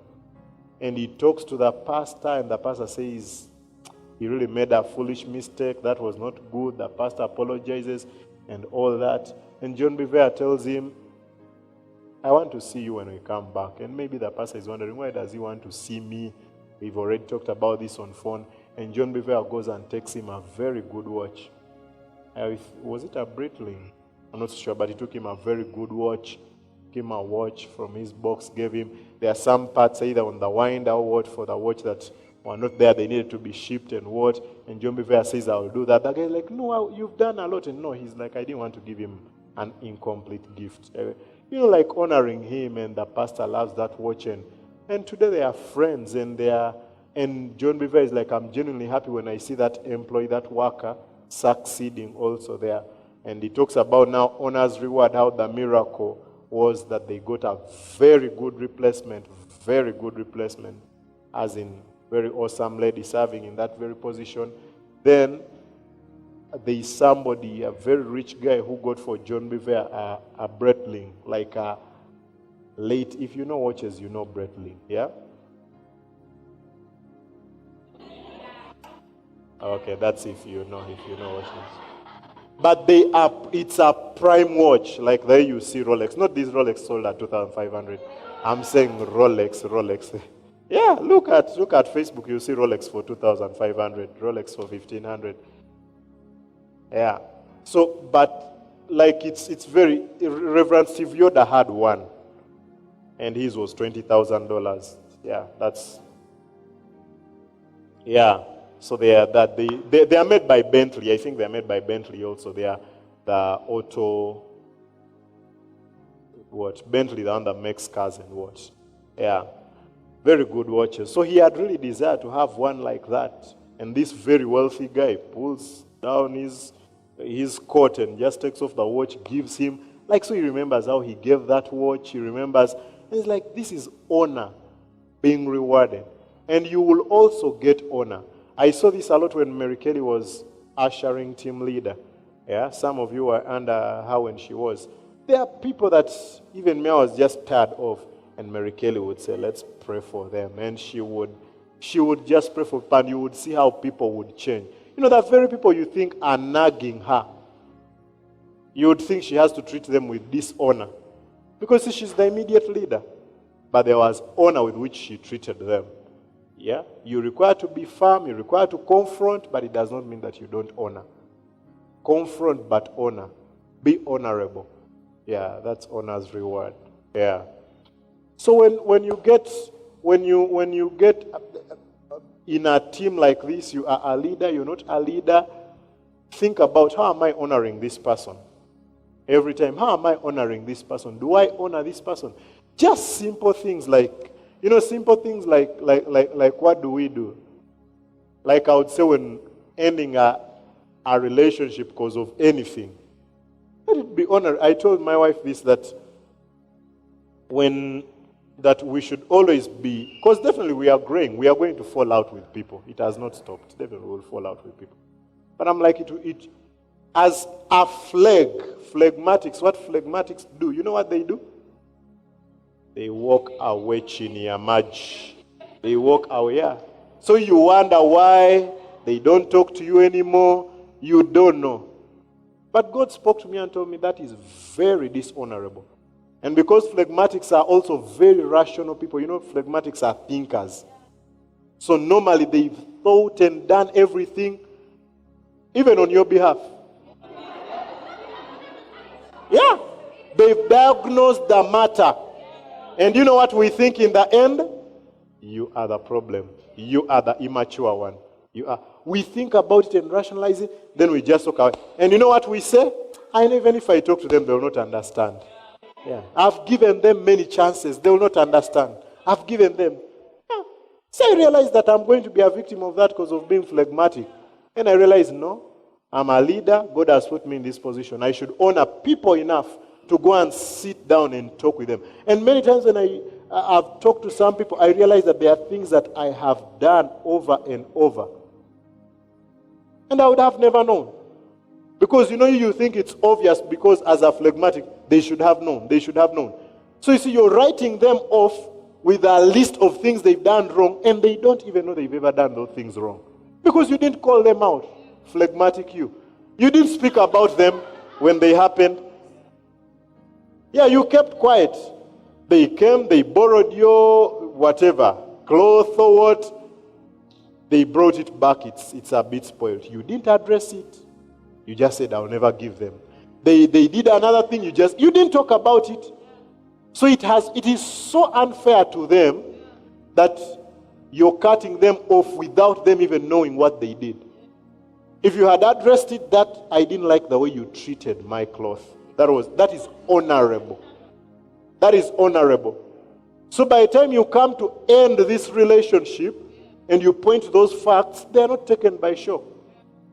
They know, yeah, you've pointed it out. I know you've pointed it out. It's very honorable. You say, yeah, as a leader, we've talked about late coming the other time. You're not just a leader of a department and you just start telling somebody, you sit. You're not serving. They're waiting, when am I serving? They don't even know what they have done. No, that is wrong. Yeah. Point out every other time an issue comes up. Point it out. Tell them this that you did was not right. Is not good. We actually, now you see, I have told you this. You've seen 5 times you've been coming late. And this and this and this. So you have to sit down. That is honorable. That is, it is, they may not be happy, but at least you've honored them enough as a person. And once you honor them, it ends there. It is not a story to discuss with everyone. It is not a story like everyone is putting on your status and what it is not.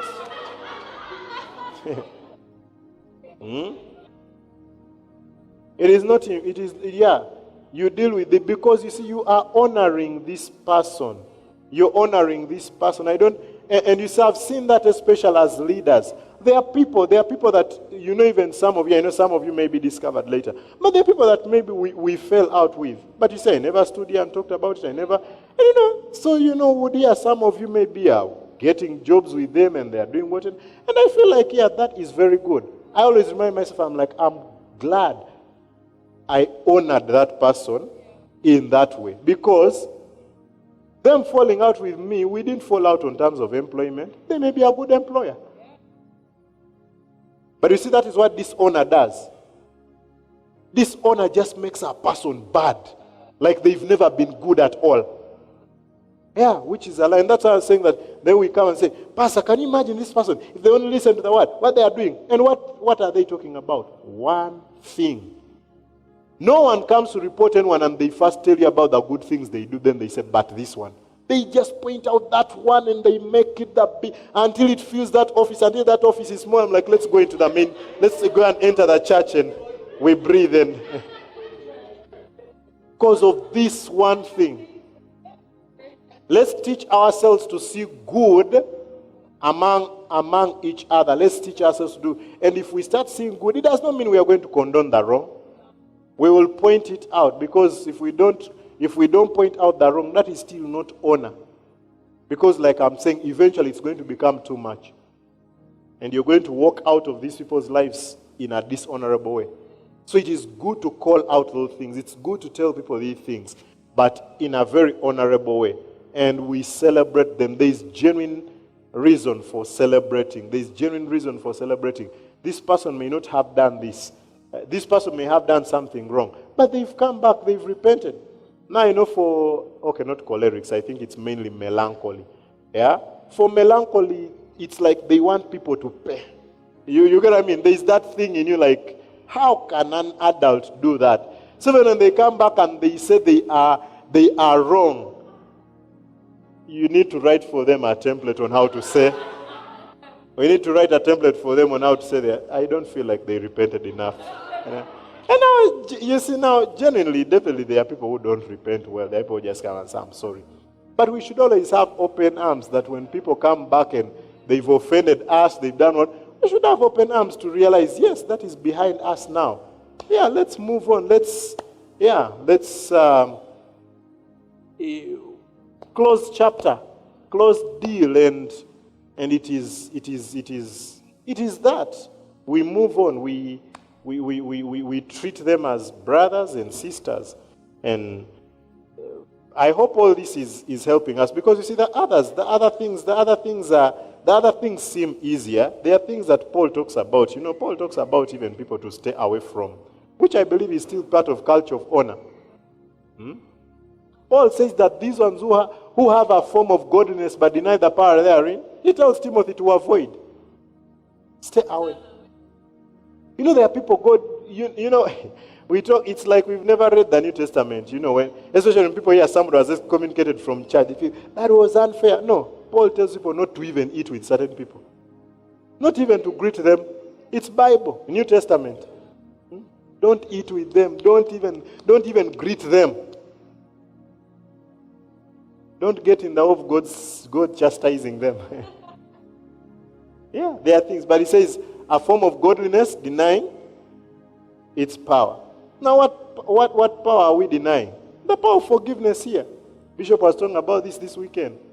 Somebody has said they are sorry. They are wrong for what they did. God has forgiven them. And you claim to be a Christian, but you don't think they are off the hook? You're denying the power therein. We should not associate with you. You don't believe people can be forgiven. You don't believe people can change. And what gospel do you believe in if you don't believe people can change? People change. God changes people. Look at you.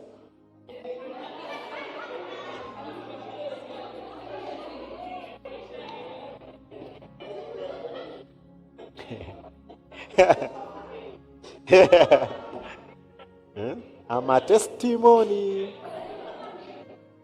Congratulations.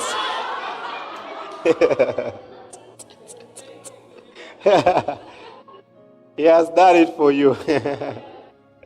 Yes? Yeah. Okay, let's read Romans 12:10, then we'll conclude with Genesis. Love each other with genuine affection and take delight in honoring each other. Delight. That it really, you're excited to honor each other. You can't stand another person talking something bad about this person next to you. Even if it's true that it is bad, he does. You see that it's sad that in the Christian world, people celebrate that. Like Christians here, a pastor fell, and they're like, I knew, I thought so, I knew. Like, you don't hear Muslims doing that. So it is so sad that you feel good that something happened to another person. jealous. That is so sad. And it shows you that you don't know your worth. If you feel good and what, and it's bad. Kindly affection one to another with brotherly love. Yeah. In honor, preferring one another. In honor, preferring one another. Delightful. You see, even as a leader of your department, you're going to want people to be, you want to see that honor in people. So you will really try to see that good, that their best foot is forward. You know, that's your desire. And that's how it will be easy, like we normally say. We normally talk about people like, let me say somebody has something that is not right. Their hair is not right. They have bad breath, bad odor, and what? Why do people just avoid them? Because they don't honor them. If you really prefer them, in honor, if you prefer them, you will take them aside because you don't want the next person to be talking about how they smell. You take them aside.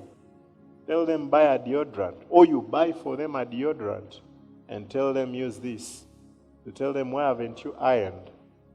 Or, you will, because you want, but you see, fallen man is always selfish. And you see, that is why he tells us to put off the old man who is after the flesh, to put off that old man. It is a daily thing, a daily thing. I said spiritual growth is not natural. Gravitating towards the fallen nature is what is natural. You do nothing and you just become mean.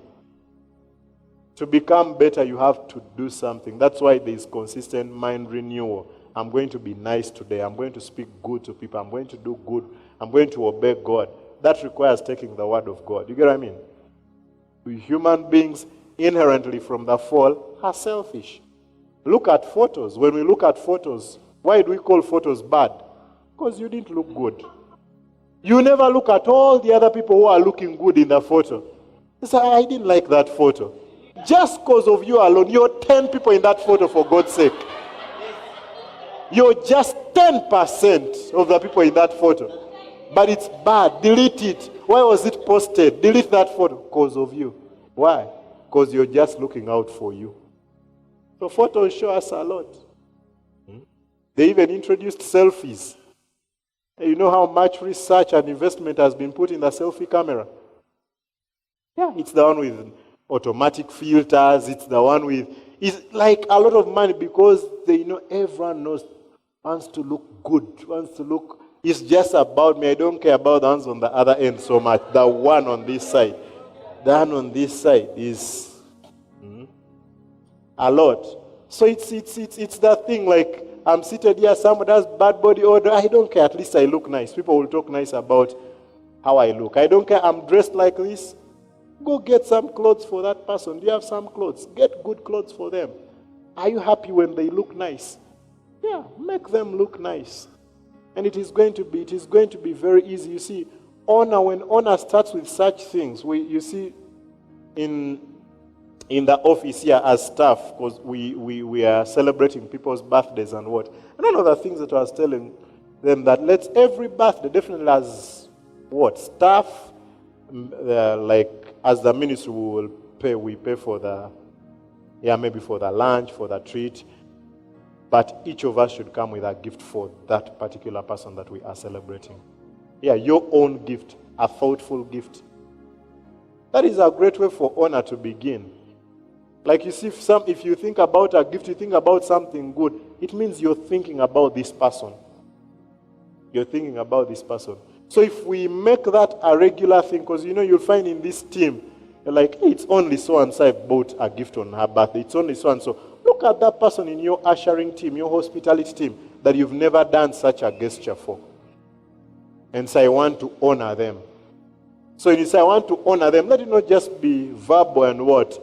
If it starts with something, you realize how it will easily grow because you're doing it, you're outwardly doing it.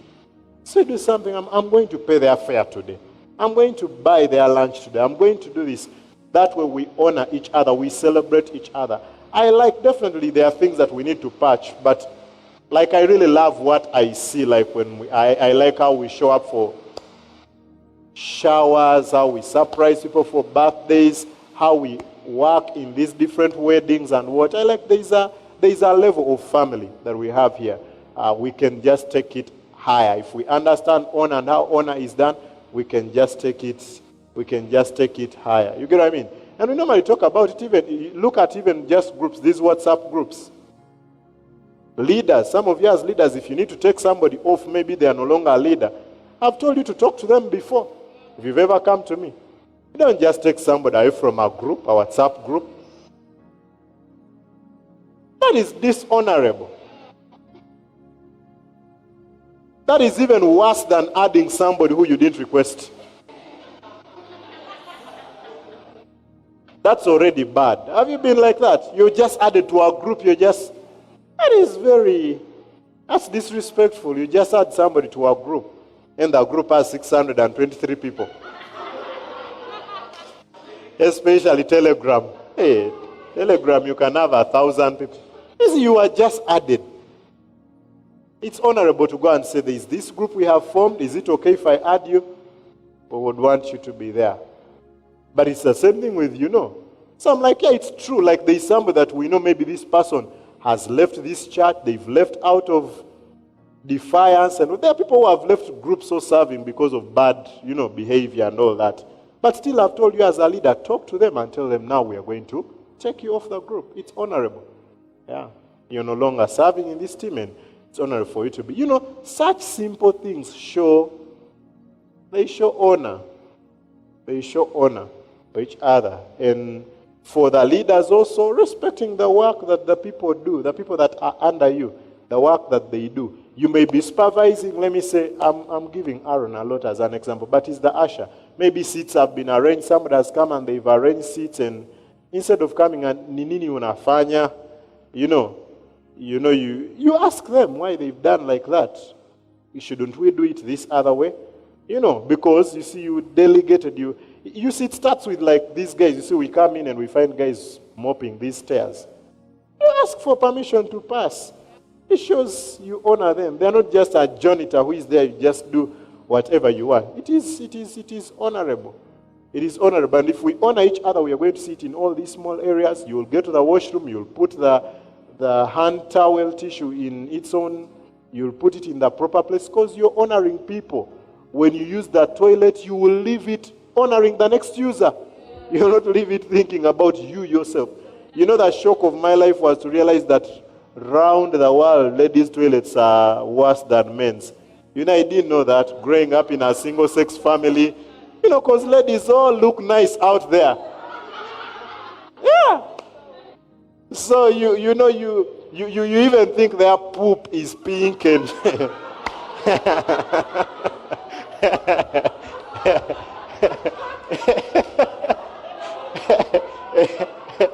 and strawberry flavored.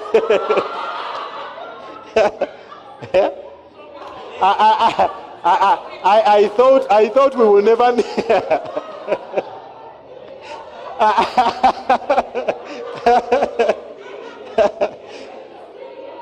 I didn't think we even need an air freshener in their toilet. I just thought, these are ladies. So I was so surprised. It has not made sense to me. I've not gone into it. But why? Why should ladies' toilets be the worst? They are the blocked ones. They are the, you look at men, they seem rough. They will just do anyhow. Here, was it here or even at Highlands or where? Unblocking ladies' toilets. Yeah, flashing, the thing is broken.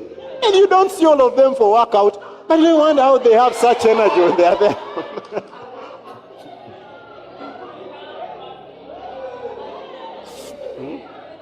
That passion there, let's bring it in evangelism on the streets. Like, hey, that was, to me, it was like a real culture show. You know, I used to think ladies' toilets are just... And you see, you go for conferences, the ladies' toilet is blocked. I'm like, out of order, water is on the floor, so, yeah. They do makeup, they leave the sink dirty and what? Like, you know, you're not honoring the next person. You're not honoring the next users. No, you should think about that. Never be lazy, but work hard and serve the Lord enthusiastically. Now, imagine this is put in this same context. It is when he's talking about such things that he talks about us delighting in honoring one another. Serving God enthusiastically and we don't honor each other is, what do they say? Baloney. It is useless. It is bure. It is for bure. It does not work. It starts with one another. People are here in, maybe we've not got enough instruments yet, but when we have people who are playing here, how do you leave the instruments for the next person who is coming? How do you leave your workstation? And then it also helps in different departments. What we are doing as ushers, how is it going to affect the people in hospitality? What we are doing, but you see everyone thinks about their department. This is my department, my department. That is very selfish. Think about us as the church. Think about us as Ratsi. Think about us as the Go Church. Your department can be sorted, you will get the shield, but you will be announced here and your name will be put. Yeah, best department. But you see, if you didn't help your, thank you. If you didn't help your, if it doesn't translate in all the other teams doing better, there's nothing to be proud of. It translates that how does it affect? Do you appreciate the other people's effort as they do this? Yeah? As ushers and what, as we are seeing, okay, worship team is coming from there. Are there seats around and what? We are appreciating them. As worship team, we are going to see, do we appreciate how the ushers have put that arrangement? Children's church, do we appreciate the ushers who are helping us with this? Hospitality, do we appreciate that this is children's church? We should all be looking out for one another. Ham, the father of Canaan, saw that his father was naked and went outside and told his brothers. Then Shem and Japheth took a robe, held it over their shoulders, and back into the tent to cover their father. As they did this, they looked the other way so they would not see him naked. And you see, many times this seems just so strange, yet it is what we do. He says, go back to Ham, the father of Canaan, saw that his father was naked and went outside and told his brothers. Isn't that what we do? Yeah. Say, I don't understand so and so. Can you imagine even today he's late? That's exactly. You're going to tell the others that this so and so is naked. You get what I mean? So in that discussion, how are you going to help them? You've never talked to them about being late, but you always have somebody to discuss with. You always have someone to discuss with something that is wrong that they did. That is not honor, and there is no reward for that. And you see, the Bible says in Galatians that whatsoever a man sows, he will reap. He shall reap. The truth is that it is going to come back to you one day. One day it's going to come back to you. You're going to realize that there are many people talking about you, hurtful things, because those are the seeds that you have sown. If there is something that needs to be taken to your leader, take it direct to the leader and say, I saw so-and-so is doing this and this. I thought it's your place to talk to them. Yeah? And you don't mind the leader talking to them in your presence. It's honorable. Yeah. Keeping quiet with a matter is not honorable. And wanting to disassociate yourself from a matter is also not honorable. Yeah. If I come and say, Pastor, I don't like the way so-and-so talks to me and all this, and I say, okay, let's call them, let them come. If you're uncomfortable with that, you're not honorable. It is not. But you see, we see what the other brothers did. They came and they covered the nakedness of their father. Why? They did not stumble on who he was not. Their respect for him was not because he is clothed and in his right mind. It was because he is their father. And that is the same thing that we are going to see. Many of our friends are going to be naked, not sober. Now they are going to go through a tough time. There are things that are going to happen.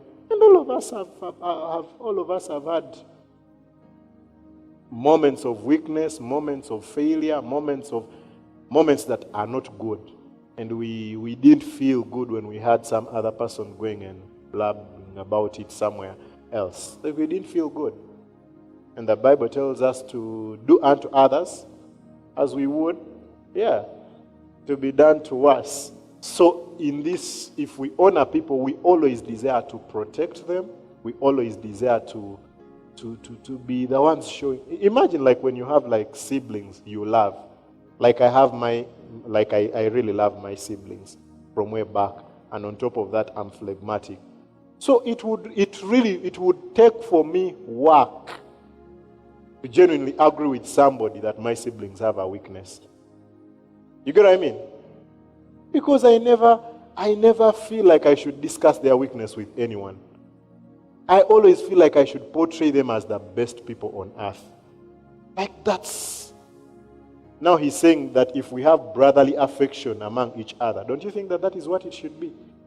And if I'm talking with somebody about Denicius, it should be that good vibe that should come out. They should just feel like, hey, he's just the best. There is nothing wrong about him. Like it should really bother me to feel like people should know that there is anything weak about them. And he says we are doing that, we are affirming. As we inspire people in their strength, the weakness starts to lose power. Yeah. So even when we point it out and we talk about it, they know we have really reaffirmed their strength so much. And it's like we are encouraging them, we are channeling them to their strength, and they can easily take on that strength. They are what? They are... It's like you're conditioning them for that. You're setting them up for that. And you realize that that's what positive thinking does. That's what, and it helps. You see, even in hospitals, all the counseling and what, they really try to talk to people about being positive and what, because it works. And it is proven, it medically works. Lives are changed because of that. It helps people. So if we are pointing out, as a leader, you're not only, there are people, like as we honor people, I've seen it even being a pastor, but even other people. There are many people who are just self-made. You've seen that? They only speak good about a person as long as they are no longer with them. And some of you, you're like that. You tell me very good things about your former pastors, your former bosses, and sometimes I wonder if you've ever told them. You get what I mean? A thought does not bless. If I think that you're dressed well, it is not going to bless you. It's until I utter it. And for many of you I've told you, today you look sharp, today you have a nice dress, today you have a nice... I've told you that.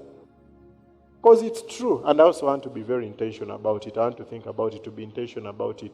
So you'll hear many people, they just tell you, they don't know. They don't tell you anything. I think even there is a time when I'm sharing in Christ that sometimes people get shocked about some of the things that I say about Bishop. Like some people, I think they think it's meant to be a secret or what. You get what I mean?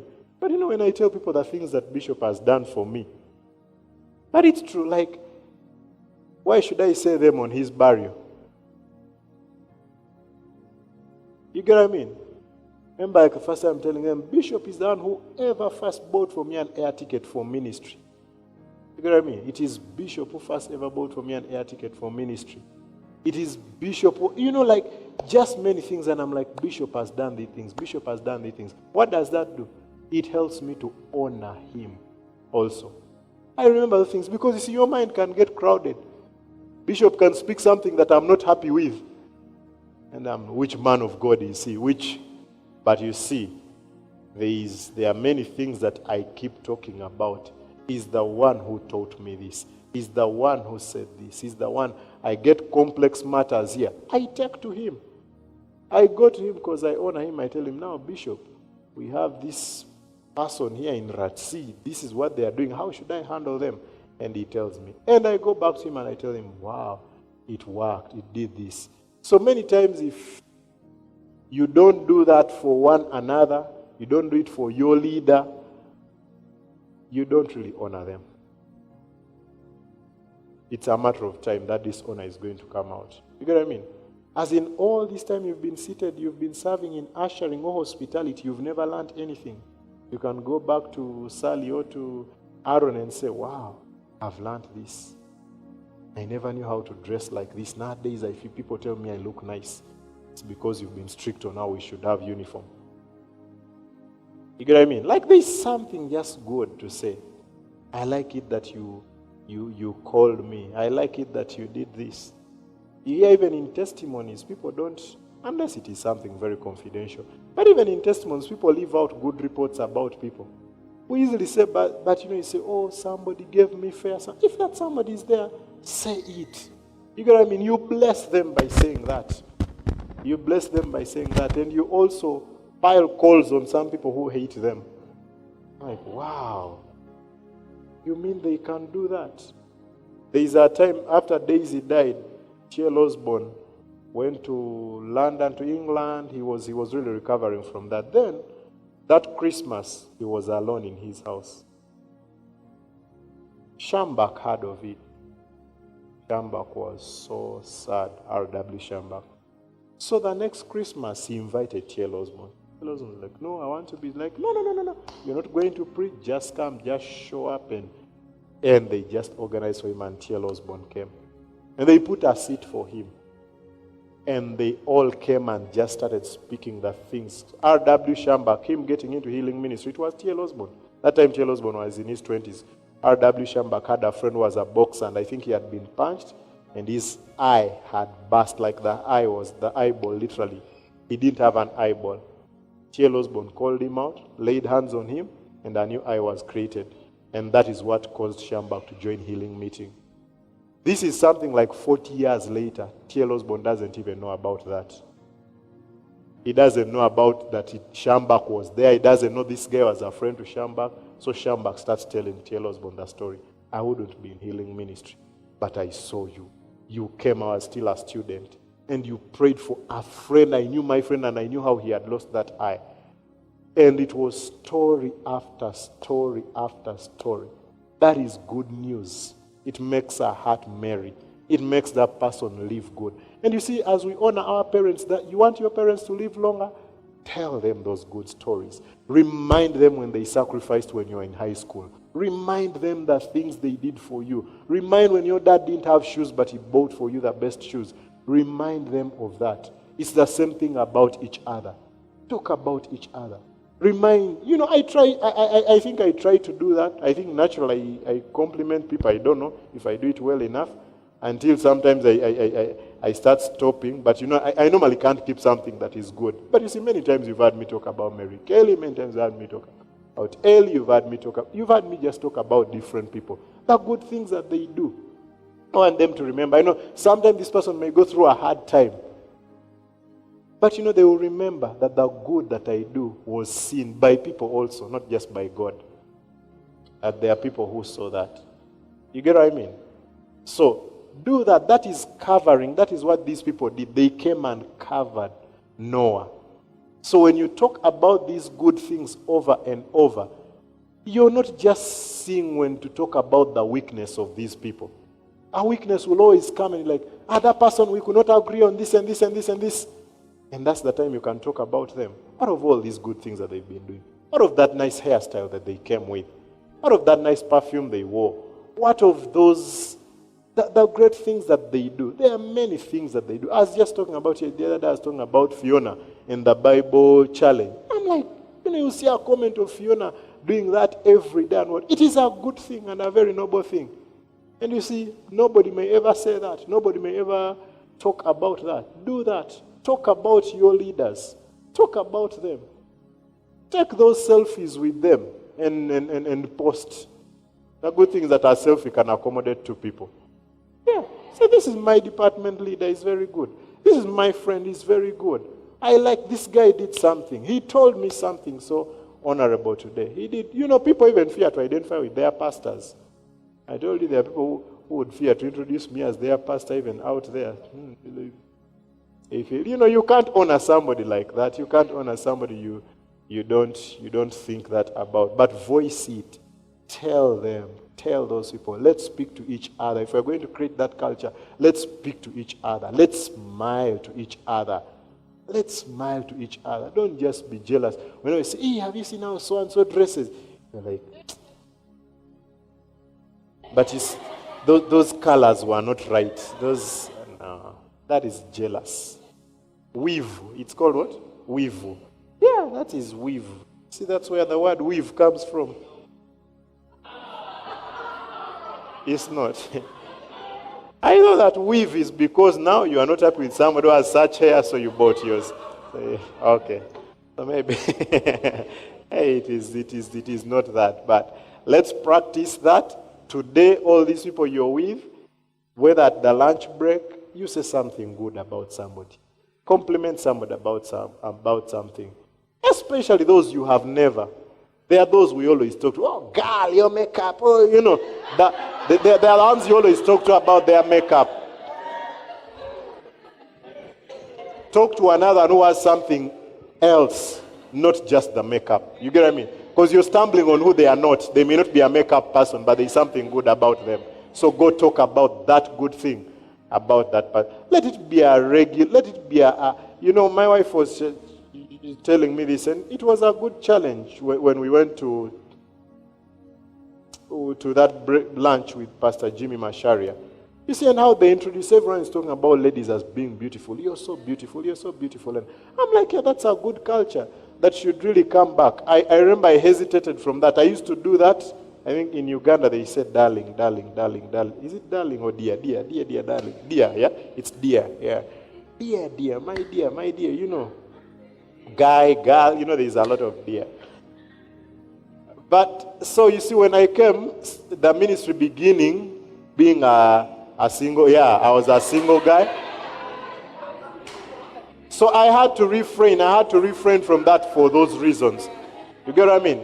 Yeah, I had to be intentional about that. But I think that is something that we should get back to. We should, especially, with no ulterior motive. And, it's okay to say somebody's beautiful, somebody's dressed well. But, imagine somebody dresses so well, and the first thing you notice is that they are late. The first thing you notice is what they should do for you. Isn't that amazing? Yeah? Imagine somebody's coming up, Aggie's coming up, and she's done her best, and you're like, Aggie, there is no tissue in the washrooms. That's the first thing you can say. That is so sad. You get what I mean? Yeah, it is so sad, and you see it. Ellie is here preaching, Mary Kelly is here preaching, and you can't even, there are people who have never said anything about my preaching, and they are here. You get what I mean? As in, there is no day like, hey, Pastor, thank you for that. They've never complimented, not even one sermon, nothing. Now, I don't mean that all of them are mean people, but sometimes we have to train ourselves to say good things. There are people who mean them, but like I'm saying, a thought does not bless.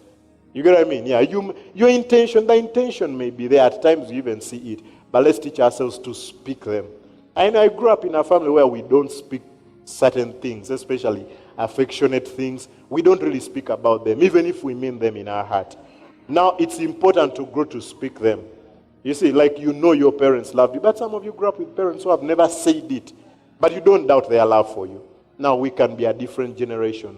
We say those things. So if somebody blessed you, go say it. And this is the secret that many people don't know. It doesn't make you less.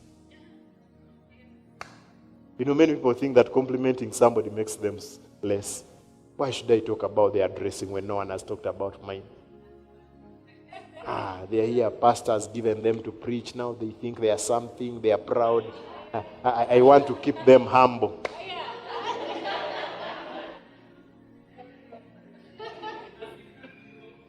Assistant Jehovah. Chief advisor to Jehovah. Let's learn to compliment people. Let's learn to compliment people as much as possible. Yeah.